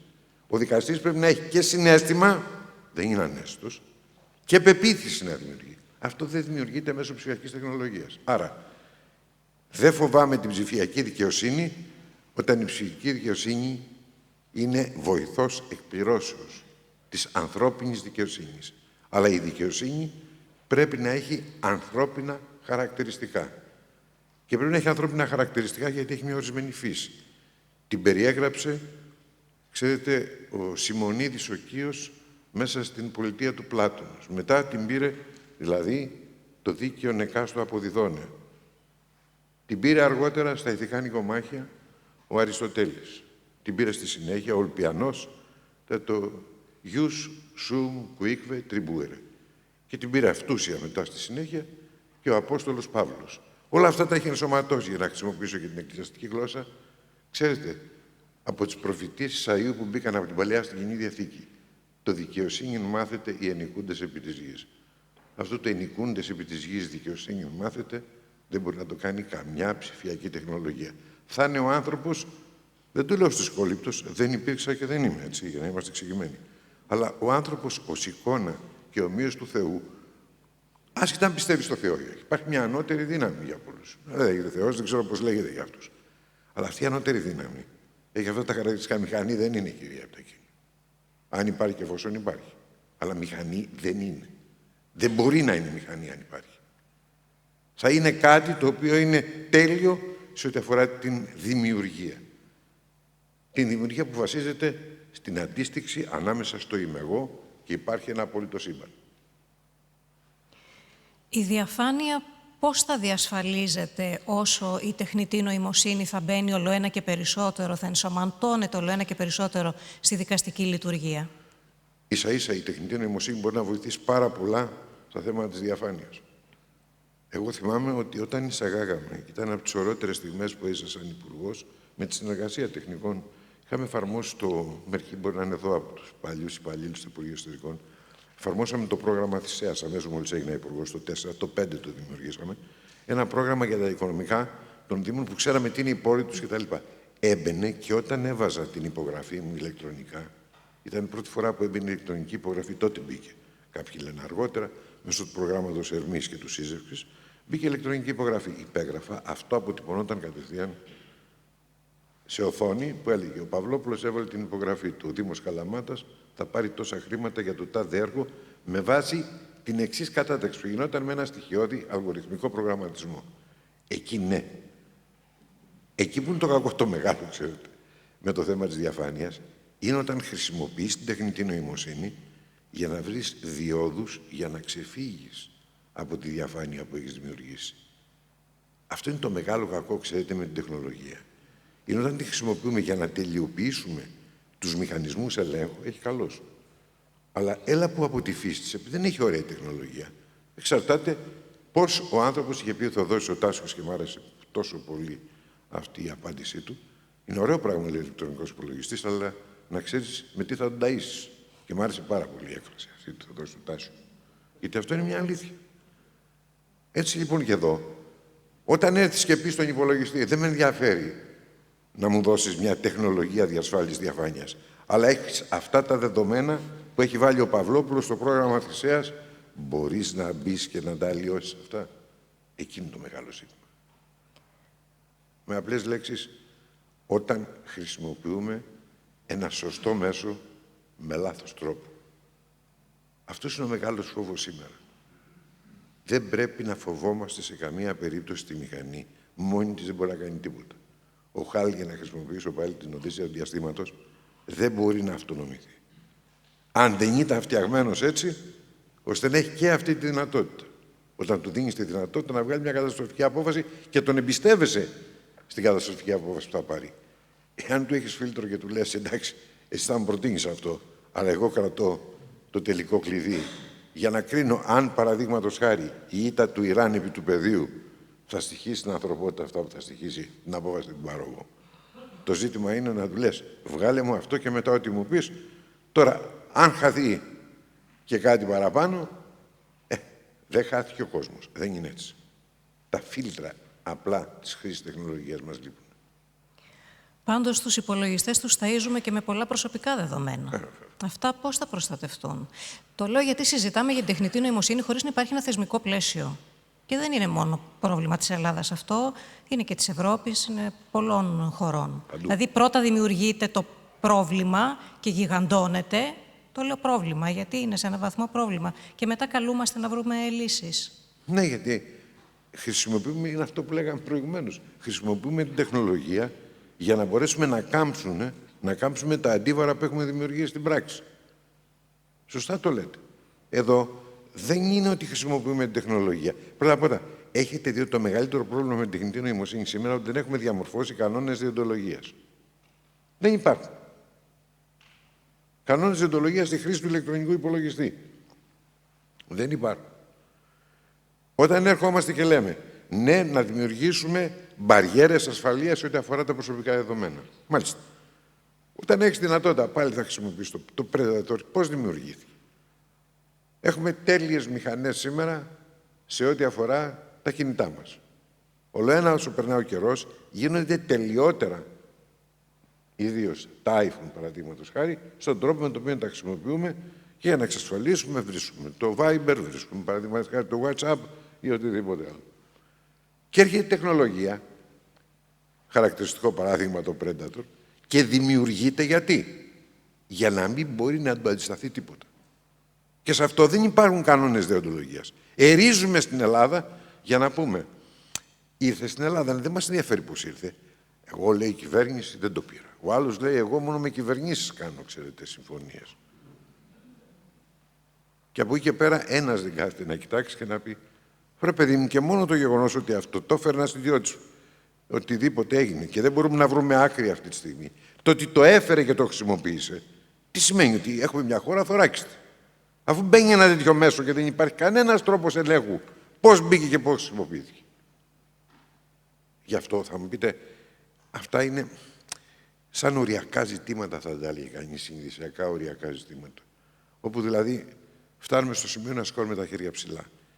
Μας υποβάλλει η τεχνητή νοημοσύνη. Μας υποβάλλει η τεχνολογία.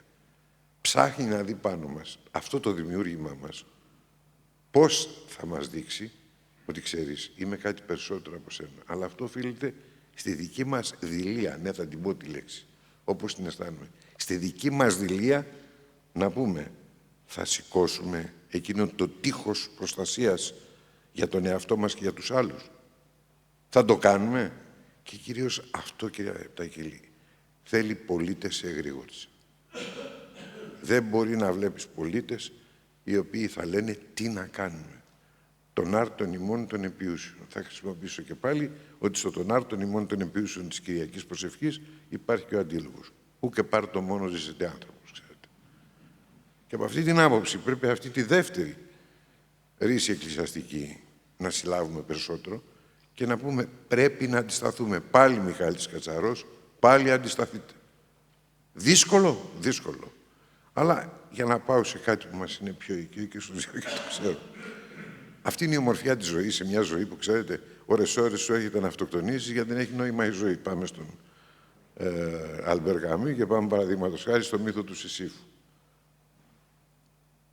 Ορίζει καταπληκτικά, λέει, εκεί ξεκινάει και λέει στο μεγαλύτερο πραγματικό πρόβλημα του ανθρώπου σήμερα, ο Αλμπέρ Καμί, είναι το θέμα της αυτοκτονίας. Αξίζει τον κόπο to be or not to be, έτσι, για να πάμε και λίγο σε Σέξπιρ.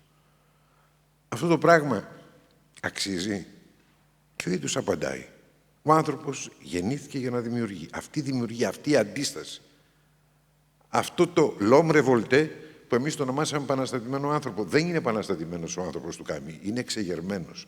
Αυτή η έννοια της εξέγερσης του ανθρώπου απέναντι στη μοίρα, στο πεπρωμένο. Αυτό παραδείγματος χάρη στο παράλογο που βλέπουμε στα τόσα μυθιστορήματα του Αλμπέρ Καμί, όπως ο Ξένος παραδείγματος χάρη, το Καλοκαίρι ή τόσα άλλα, που το βλέπουμε πραγματικά και βλέπεις αυτό το αδύναμο. Θυμίζει τη ρίση του Ελίτη, το στίχο του Ελίτη παραφράζοντας, αυτός ο κόσμος ο μικρός ο Μέγας, αυτός ο άνθρωπος ο μικρός ο Μέγας, όταν έχει τα κότσια να αντισταθεί απέναντι σε αυτό το οποίο η μοίρα του ίδια το έφτιαξε. Ο ίδιος το δημιούργησε. Είναι χρέος μας να το κάνουμε, σας το είπα. Δεν είναι για μας. Η ζωή είναι πεπερασμένη. Οι άνθρωποι της δικής μου ηλικίας δεν έχουν πολλά μπροστά τους. Τουλάχιστον ας χρησιμοποιήσουν αυτό το κομμάτι που απομένει στη ζωή για να θεωρήσουν ότι δεν πέρασαν απαρατήρητα από αυτόν τον κόσμο, ξέρετε. Αναφέρατε προηγουμένως στο θέμα των ανισοτήτων. Και είναι μια παράμετρος πολύ σημαντική όταν συζητάμε για την τεχνητή νοημοσύνη. Θα υπάρξουν ανισότητες στην απονομή της δικαιοσύνης με την τεχνητή νοημοσύνη και πώς θα μπορούσαν να αρθούν σε μια χώρα όπως η Ελλάδα? Να το πάρουμε λίγο γενικότερα. Η τεχνολογία, ιδίως η τεχνητή νοημοσύνη, δημιουργεί προϋποθέσεις ανισοτήτων τεράστιων, έτσι. Και ιδίως σε επίπεδο της τεχνολογικής ανεργίας λεγόμενης. Επειδή η τεχνητή νοημοσύνη έχει τη δυνατότητα να καταργεί θέσεις εργασίας. Και αισθανόμαστε αδύναμοι, γιατί ιδίως στον τραπεζικό χώρο, ο κ. Παπαδήμος που τα έχει ζήσει, ξέρει πολύ καλά γιατί μιλάω αυτή τη στιγμή, χάνουν τεράστιες θέσεις εργασίας, η αριθμό. Και κάθεται αδύναμος ο άνθρωπος. Όταν η τεχνητή νοημοσύνη ίδια, αν προγραμματίσει ένα καλό πρόγραμμα, σου βγάνει τόσες δυνατότητες δημιουργίας νέων θέσεων εργασίας μέσω της τεχνητής νοημοσύνης. Εμείς την έχουμε χρησιμοποιήσει από την εποχή της στοιχειότητας των συστημάτων tellers στον χώρο των τραπεζών μέχρι σήμερα για να μπορέσουμε να κάνουμε οικονομία σε ό,τι αφορά τον τραπεζικό χώρο. Και δεν έχουμε δει, ρε παιδιά, μπορούμε να δημιουργήσουμε άλλες θέσεις εργασίας στον χώρο αυτόν. Ναι, υψηλής τεχνολογίας, ναι. Ή μπορούμε να μετεξελίξουμε τις θέσεις που υπάρχουν μέσω της μετεκπαίδευσης. Τώρα μου είπατε για την δικαιοσύνη και την πρόσβαση. Θα έλεγα ότι υπό προϋποθέσεις η τεχνολογία βοηθάει το φτωχό άνθρωπο, τον αδύνατο, να έχει πρόσβαση στη δικαιοσύνη που δεν την είχε παλιά. Παλιά, παραδείγματος χάρη, ο δικηγόρος που θα πήγαινε σήμερα με τεχνολογία ξέρει πώς θα βρει την ομολογία, τι θα γίνει, όλα αυτά τα ξέρει. Θα πάει να καταθέσει το δικόγραφο ακόμα και ηλεκτρονικά. Δεν χρειάζεται ψηφιακά δηλαδή. Δεν χρειάζεται να πάει, να πάρει τσάντα, να πάει στο Συμβούλιο Επικρατείας. Και ο δικηγόρος ξέρει ότι μπορεί να δουλέψει με λιγότερα χρήματα. Και ξέρει και ο δικηγόρος που έχει συνείδηση ότι εκεί που θα ψάχνει νύχτες ολόκληρες για να βρει κάτι, δεν χρειάζεται να πάει τόσα πολλά χρήματα για να υπερασπιστεί έναν άνθρωπο όταν είναι τροφή σημαίνει αυτό το οποίο θα κάνει. Εγώ ξεκινάω από τη διδακτορική μου διατριβή στο Παρίσι. Με μερικούς από εδώ είμαστε μαζί τα ίδια χρόνια και θυμάμαι εκείνα τα χρόνια πραγματικά τις ατέλειωτες ώρες που πέρναγα στη Bibliothèque de la Rue Cujas στο Παρίσι για να βγάζω φωτοτυπίες. Φωτοτυπίες δικαστικών αποφάσεων. Άπειρες φωτοτυπίες.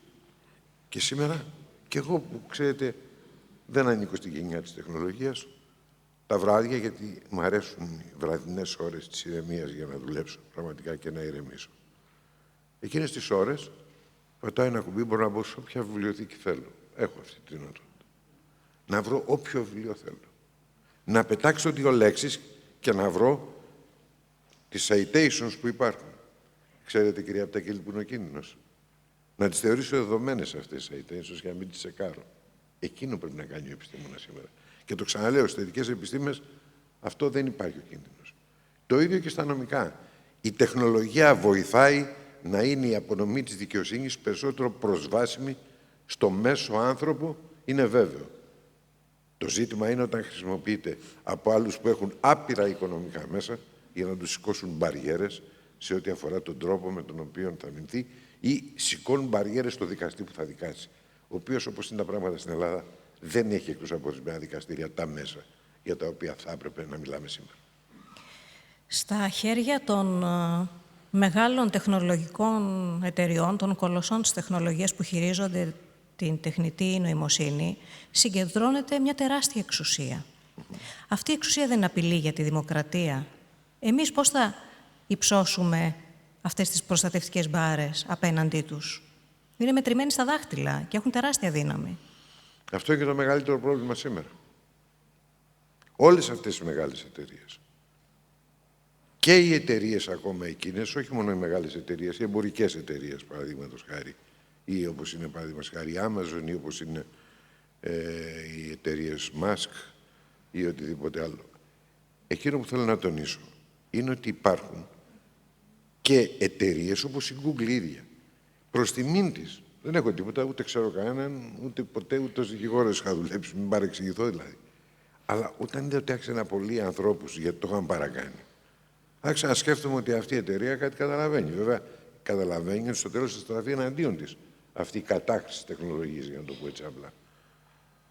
Αλλά αυτό είναι μια αλήθεια. Γιατί το λέω και μην αισθανόμαστε αδύναμοι μπροστά στον ξεσηκωμό, για να το πω έτσι απλά, απέναντι στην κατάχρηση της τεχνολογίας. Ιδίως όταν έρχεται από το κράτος. Δύσκολο φαίνεται περισσότερο όταν έχεις κολοσσούς οικονομικούς απέναντί σου. Αλλά εκεί τι μπορείς να ζητήσεις? Και δεν το κάνουμε, παραδείγματος χάρη. Όχι μόνο εδώ, και στο εξωτερικό. Να ζητήσεις από το κράτος και το ίδιο να ελέγχεται να χρησιμοποιείς τα μέσα της τεχνολογίας εναντίον του ανθρώπου, αλλά και όταν έρχεται ο ιδιώτης ο ίδιος λόγω τεράστιας δύναμης να έχει αυτή την υπεροχή απέναντι. Το Σύνταγμά μας σοφά, στην αναθεώρηση που κάναμε το 2001, περιέχει στο άρθρο 25 παράγραφος 1 την έννοια της τενέργειας των δικαιωμάτων. Τα δικαιώματα ισχύουν όχι μόνο απέναντι στο κράτος, αλλά και απέναντι στους ιδιώτες που έχουν μεγάλη οικονομική ισχύ. Άρα το κράτος όμως οφείλει να διασφαλίζει τον άνθρωπο την προστασία του από όλες αυτές τις εξουσίες που υπερέχουν. Και δεν ισχύει εδώ, άλλο εννοούσε ο Απόστολος Παύλος, όπως ξέρετε, στην επιστολή του «Πάσα ψυχή εξουσίες υπερεχούσες υποτασσές του». Δεν εννοούσε σε καμία περίπτωση ότι θα υποτασσόμαστε στις υπερέχουσες εξουσίες, έτσι, για να είμαστε εξηγημένοι. Εδώ λοιπόν το κράτος πρέπει να λάβει τις ευθύνες του. Γι' αυτό τα πάντα ξεκινούν όχι από το κράτος. Πρέπει να πάμε ανάποδα. Από το συνειδητοποιημένο πολίτη. Τον πολίτη εκείνο ο οποίος είναι έτοιμος όχι να επαναστατήσει, γιατί η επανάσταση κάτι το κατεδαφίζει, αλλά δεν είναι στη θέση να δημιουργήσει κάτι άλλο. Εκείνο μας χρειάζεται μια δημοκρατική εξέγερση, κύριε Επτακίλη. Να μην θεωρήσουμε ότι κάτι είναι δεδομένο, κάτι είναι μοιραίο. Να το διεκδικήσουμε. Και να το διεκδικήσουμε ως κοινωνία πολιτών. Ξέρετε, αρκετά με τη θεοποίηση της πολιτικής κοινωνίας. Θα πρέπει να καταλάβουμε ότι από την εποχή εκείνη, τόσο μακρινή πια του Μεσοπολέμου, έχει δημιουργηθεί η έννοια της κοινωνίας των πολιτών, η οποία είναι η δύναμη της κοινωνίας συλλογικά να αντισταθεί απέναντι στην αυθαιρεσία η οποία καταλύει τη δημοκρατία. Δυστυχώς, μέσα από τη μοναξιά μας, το έχετε παρατηρήσει, η δυστυχία των ανθρώπων, η δυσκολία της ζωής, τα μέσα της τεχνολογίας μας οδηγούν, ιδίως τα παιδιά μας, τα νέα, τα οδηγούν στο να απομονωθούν. Να απομονωθούν και να μην έχουν τη δυνατότητα επικοινωνίας με άλλους. Πράγμα που μπορεί να γίνει και με την τεχνολογία καταπληκτικά, ξέρετε. Για να δημιουργήσουμε στιβαρές κοινωνίες πολιτών, οι οποίες έχουν δυνάμεις αντίστασης. Και όπως υπάρχει δημοκρατία με τις εκλογές της και μπορείς να απαντήσεις στην εξουσία ότι κατά τακτά χρονικά διαστήματα θα πάρεις την απάντηση, ξέρεις τι πρέπει να πεις. Αλλά είναι αδιανόητο να σκέφτεσαι με τη λογική. Τι να κάνουμε. Τουλάχιστον με αυτά που έχουμε, περνάμε τη μέρα μας, εξασφαλίζουμε το αύριο. Το αύριο κυρίως εξασφαλίζεται μέσα από την επιβίωση του ανθρώπου σαν ανθρώπου. Όχι με το κατά πόσο έχουμε γεμάτη την κοιλιά μας ή κατά πόσο, παραδείγματος χάρη, μπορούμε να είμαστε καλά στις διακοπές μας, κύριε Επτακίλη. Είναι δύσκολο σπορ η δημοκρατία, ξέρετε. Δεν είναι μόνο να διακηρύσεις, είναι και να τις σέβεσαι. Αναρωτιέμαι αν η χώρα μας συμμετέχει ενεργά στη συζήτηση για τη θεσμική προστασία της δημοκρατίας απέναντι σε τυχόν κακόβουλες, να το πω έτσι, κακόβουλη χρήση της τεχνητής νοημοσύνης, ή αν θα κληθούμε για μια ακόμα φορά, όπως πολλές φορές έχει συμβεί στο παρελθόν, να εφαρμόσουμε αποφάσεις που θα έχουν πάρει άλλοι. Μετέχουμε, αλλά εδώ πρέπει να δείτε κάτι. Και αυτό ισχύει για τις Ηνωμένες Πολιτείες, αλλά και για την Ευρώπη. Είμαστε πίσω ακόμα σε όλες αυτές τις προσπάθειες για τον έλεγχο της τεχνολογίας. Δείτε πόσο πίσω είμαστε στα θέματα των κανόνων δεοντολογίας. Δείτε, παραδείγματος χάρη, ποιος αυτή τη στιγμή ελέγχει όλο αυτό το οποίο συμβαίνει. Θυμάστε την άλλη φορά, φτάσαμε στην... Δηλαδή, κοιτάξτε, επειδή και ξέρετε τη δύναμη του Facebook, και παλιότερα ήταν και μεγαλύτερη ακόμα. Όταν προέκυψαν θέματα καταχρήσεων, προέκυψε το μεγάλο ζήτημα και πώς προστατεύεσαι από το Facebook. Με όλα αυτά που μπορεί να σου δημιουργήσει στην καθημερινή ζωή. Ξέρετε τι έκανε η Facebook?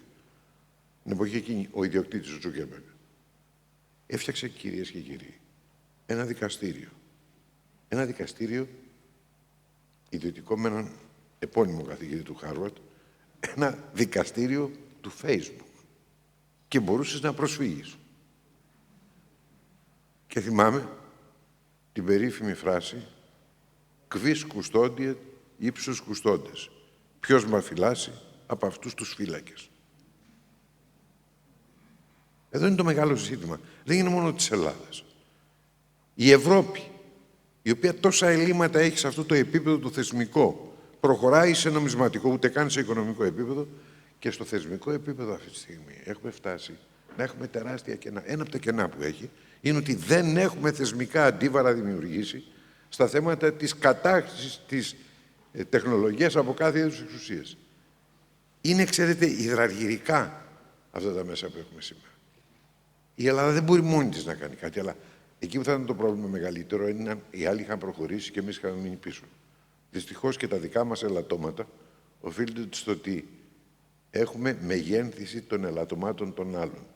Και επειδή τα προτερήματά τους είναι μικρά, δεν μπορούμε καν, έτσι που ήρθαν τα πράγματα, να προσπαθήσουμε να μεγεθύνουμε τα πλεονεκτήματά μας και τα προτερήματά μας σε σχέση με αυτούς. Αναφέρθηκε και ο κύριος Φωκάς στην ομιλία του, αναφερθήκατε κι εσείς σε αυτή την έτοιμη τροφή που παρέχει η τεχνητή νοημοσύνη. Η γενιά που μεγαλώνει με αυτή τη ραγδαία εξέλιξη της τεχνολογίας γίνεται μια γενιά της ευκολίας, θα έλεγα. Ως πανεπιστημιακός δάσκαλος, δεν πιστεύετε ότι αυτό είναι ένα τεράστιο εμπόδιο στην παραγωγή καινούριας γνώσης ή τουλάχιστον μπορεί να αποδειχθεί σε πολύ μεγάλο εμπόδιο? Και πώς θα μπορούσε να αρθεί αυτό? Θέσατε τον δάκτυλον επί των τύπων των ύλων. Το βλέπω με τα εγγόνια. Ο μόνιμος καυγάς, ξέρετε, τις Κυριακές που μαζεύονται στο σπίτι. Είναι πια, κανένα δυο από αυτά είναι εδώ. Και θυμούν τον καυγά της Κυριακής. Ένα τάμπλετ, άλλο εδώ, άλλο εκεί. Και αυτό που παίρνει, ιδίως στην εργασία, το θεωρώ δεδομένο. Ιδίως στη μεγάλη εικόνα μου που είναι πια πρωτοετής φέτος στο Πανεπιστήμιο. Αυτό που προσπαθώ να της μεταδώσω είναι από αυτά που σου δίνουν και παίρνεις το τάμπλετ και στα δίνει, δεν είναι τίποτα δεδομένο. Είναι τεράστια ευκολία. Αλλά λίγη προσπάθεια επαλήθευσης αυτού του πράγματος, εκτός αν είναι τόσο αυτονόητο που δεν χρειάζεται. Αλλά επαλήθευσης, εγώ το βλέπω από τον εαυτό μου. Ξέρετε, όταν ψάχνω κάτι και θέλω να το γράψω γρήγορα, τι πειρασμός είναι. Όταν γκουγκλάρω, όπως λέμε, στη γλώσσα της νεολαίας σήμερα και βρίσκω άρθρα παραπομπές στον αντάλλων. Μετά θα πάω. Θα βρω, γιατί σε πολλά πράγματα είναι ψηφιοποιημένα το περιοδικό, θα το πάρω το άρθρο όπως έχει. Στην πραγματικότητα όπως ήταν το άρθρο, για να το δω. Αυτό που μπορούμε να το δούμε, ξέρετε πόσο απλά. Έχετε δει πόσες φορές παραπέμπουμε σε αποφθέγματα, όπως γκουλάρουμε μέσα, παραπέμπουμε. Απόφθεγμα, λέει, του Αϊνστάιν. Τα περισσότερα ο μακαρίτης ο Αϊνστάιν δεν τα είχε ποτέ επινοήσει, ούτε ποτέ τα είχε φανταστεί, πολλο μάλλον όταν δεν πρόκειται για αποφθέγματα σοφίας, αλλά για αποφθέγματα μετριότητας. Αλλά έλαντε, και εγώ είχα πέσει, ξέρετε, θύμα. Συγγνώμη για την αυτή αυτοαναφορική. Μου άρεσε μια φράση που σε κάποιο συγγραφέα την είχε αποδώσει στο Σέξπιρ, που είχε πει «Οι μεγάλες αμαρτίες ρίχνουν μεγάλες σκιές». Πολύ ωραία φράση και μ' άρεσε. Τη χρησιμοποίησα μία, τη χρησιμοποίησα άλλη. Μια μέρα έψαχνα να δω πού το είχε πει ο Σέξπιρ. Βρε από εδώ, βρε από εκεί, τίποτα απολύτως. Όταν έβαλα επιτέλους τον αγγλικό τίτλο όπως ήταν, ξέρετε τι μου έβγαλε ο ηλεκτρονικός υπολογιστής και αυτή ήταν η αλήθεια. Ποιος Σέξπιρ? Η Αγκάθα Κρίστη στο βιβλίο της Elephants Can't Remember. Ένα από τα ωραίτερα μυθιστορήματά της. Αν βλέπατε τον Πουαρό, το λέω στα στην ΕΡΤ θα το θυμόσασταν. Το έλεγε συχνά ο Πουαρό. Αλλά και σε άλλα. Αλλά στο Elephants Can't Remember είναι η πρώτη φορά που το είπε σαν αξίωμα και αυτό πέρασε στο Σέξπιρ. Γιατί δεν θέλαν να παραδεχτούν ότι τα έλεγε μια συγγραφέας αστυνομικών μυθιστορημάτων, έστω και διάσημη όπως ήταν η Αγκάθα Κρίστη. Πριν βάλουμε τελεία στην κουβέντα μας, τι θα θέλατε να μείνει σε ένα φοιτητή νομική, σε ένα νέο νομικό που ξεκινάει την καριέρα του, από μια συζήτηση όπως αυτή, όπως ακούστηκαν σε αυτή την αίθουσα σήμερα? Να μάθει να αμφισβητεί. Να μάθει να αμφισβητεί, να μην δέχεται καμία κατεστημένη εξουσία, αλλά να μην τη δέχεται την κατεστημένη εξουσία ως εμπόδιο στην προσωπικότητά του. Όχι να μην τη δέχεται επειδή τη θεωρεί για τη δική του αποτυχία ότι εκείνη είναι υπεύθυνη. Ξέρετε, το έχουμε στην Ελλάδα. Οι άλλοι, η κόλαση είναι οι άλλοι για να χρησιμοποιήσουμε λίγο Σάρτρ, οι άλλοι, το κράτος, ναι, όταν φταίει το κράτος, όταν είναι τα δικά μας λάθη, ας τα αποδεχτούμε. Ας μαθαίνουμε να αμφισβητούμε, για να το πω έτσι απλά, αυτό που λέγαμε κατεστημένη γνώση. Εμείς οι Έλληνες, κυρίες και κύριοι, αυτό το έχουμε χρέος περισσότερο από άλλους λαούς. Αν υπάρχουμε σαν πολιτισμός και είμαστε η δόξα, να το πω έτσι, ο πρώτος πυλώνας του παγκόσμιου πολιτισμού, ξέρετε γιατί είμαστε? Γιατί ακόμα και σήμερα η Σαλαμίνα και το Αιγαίο είναι το όριο Ανατολής και Δύσης, γιατί αν οι Μύδοι την εποχή εκείνη είχαν κατακτήσει την Ελλάδα, θα ήταν άλλη μοίρα του πολιτισμού, όχι τόσο γεωγραφικά, αλλά γιατί απέναντι στο ελεύθερο πνεύμα των προσοκρατικών και της Ιωνίας θα είχε περάσει το δόγμα του δεσποτισμού. Και ξέρετε, του ελληνικού πνεύματος, η αξία παγκόσμια, είναι ότι πριν από εμάς τους Έλληνες, πολλοί άλλοι είχαν γνώσεις, τεράστιες γνώσεις. Χαλδαίοι, οι Αιγύπτιοι, δεν έφτιαξαν ποτέ τους επιστήμη. Η ελληνική γλώσσα, μέσα από το εγγράμματο διάγραμμα, μέσα από τη λογοτυπική της διάταξη του ΑΒΓΔ, επέτρεψε παραδείγματος χάρη στον Ευκλήδη τη γεωμετρία ή στο Διόφαντο τις τριονυμικές εξισώσεις. Έτσι αναπτύχθηκε η επιστήμη. Αυτή η ελευθερία του πνεύματος σώθηκε όταν οι Έλληνες Σαλαμίνα είπαν stop. Δεν θα επιτρέψουμε και δεν πρέπει να επιτρέψουμε αυτό το νέο δεσποτισμό της αυθεντίας της μηχανής να είναι ο κριτής της μοίρας της ζωής μας. Το λέω απλά, κυριότερα για τους νέους. Εμείς, ό,τι είχαμε να μάθουμε, το μάθαμε. Λίγο δύσκολο να αλλάξουμε τις συνήθειες μας σήμερα. Κύριε Πρόεδρε, σας ευχαριστώ πάρα πολύ. Ευχαριστούμε και εσάς.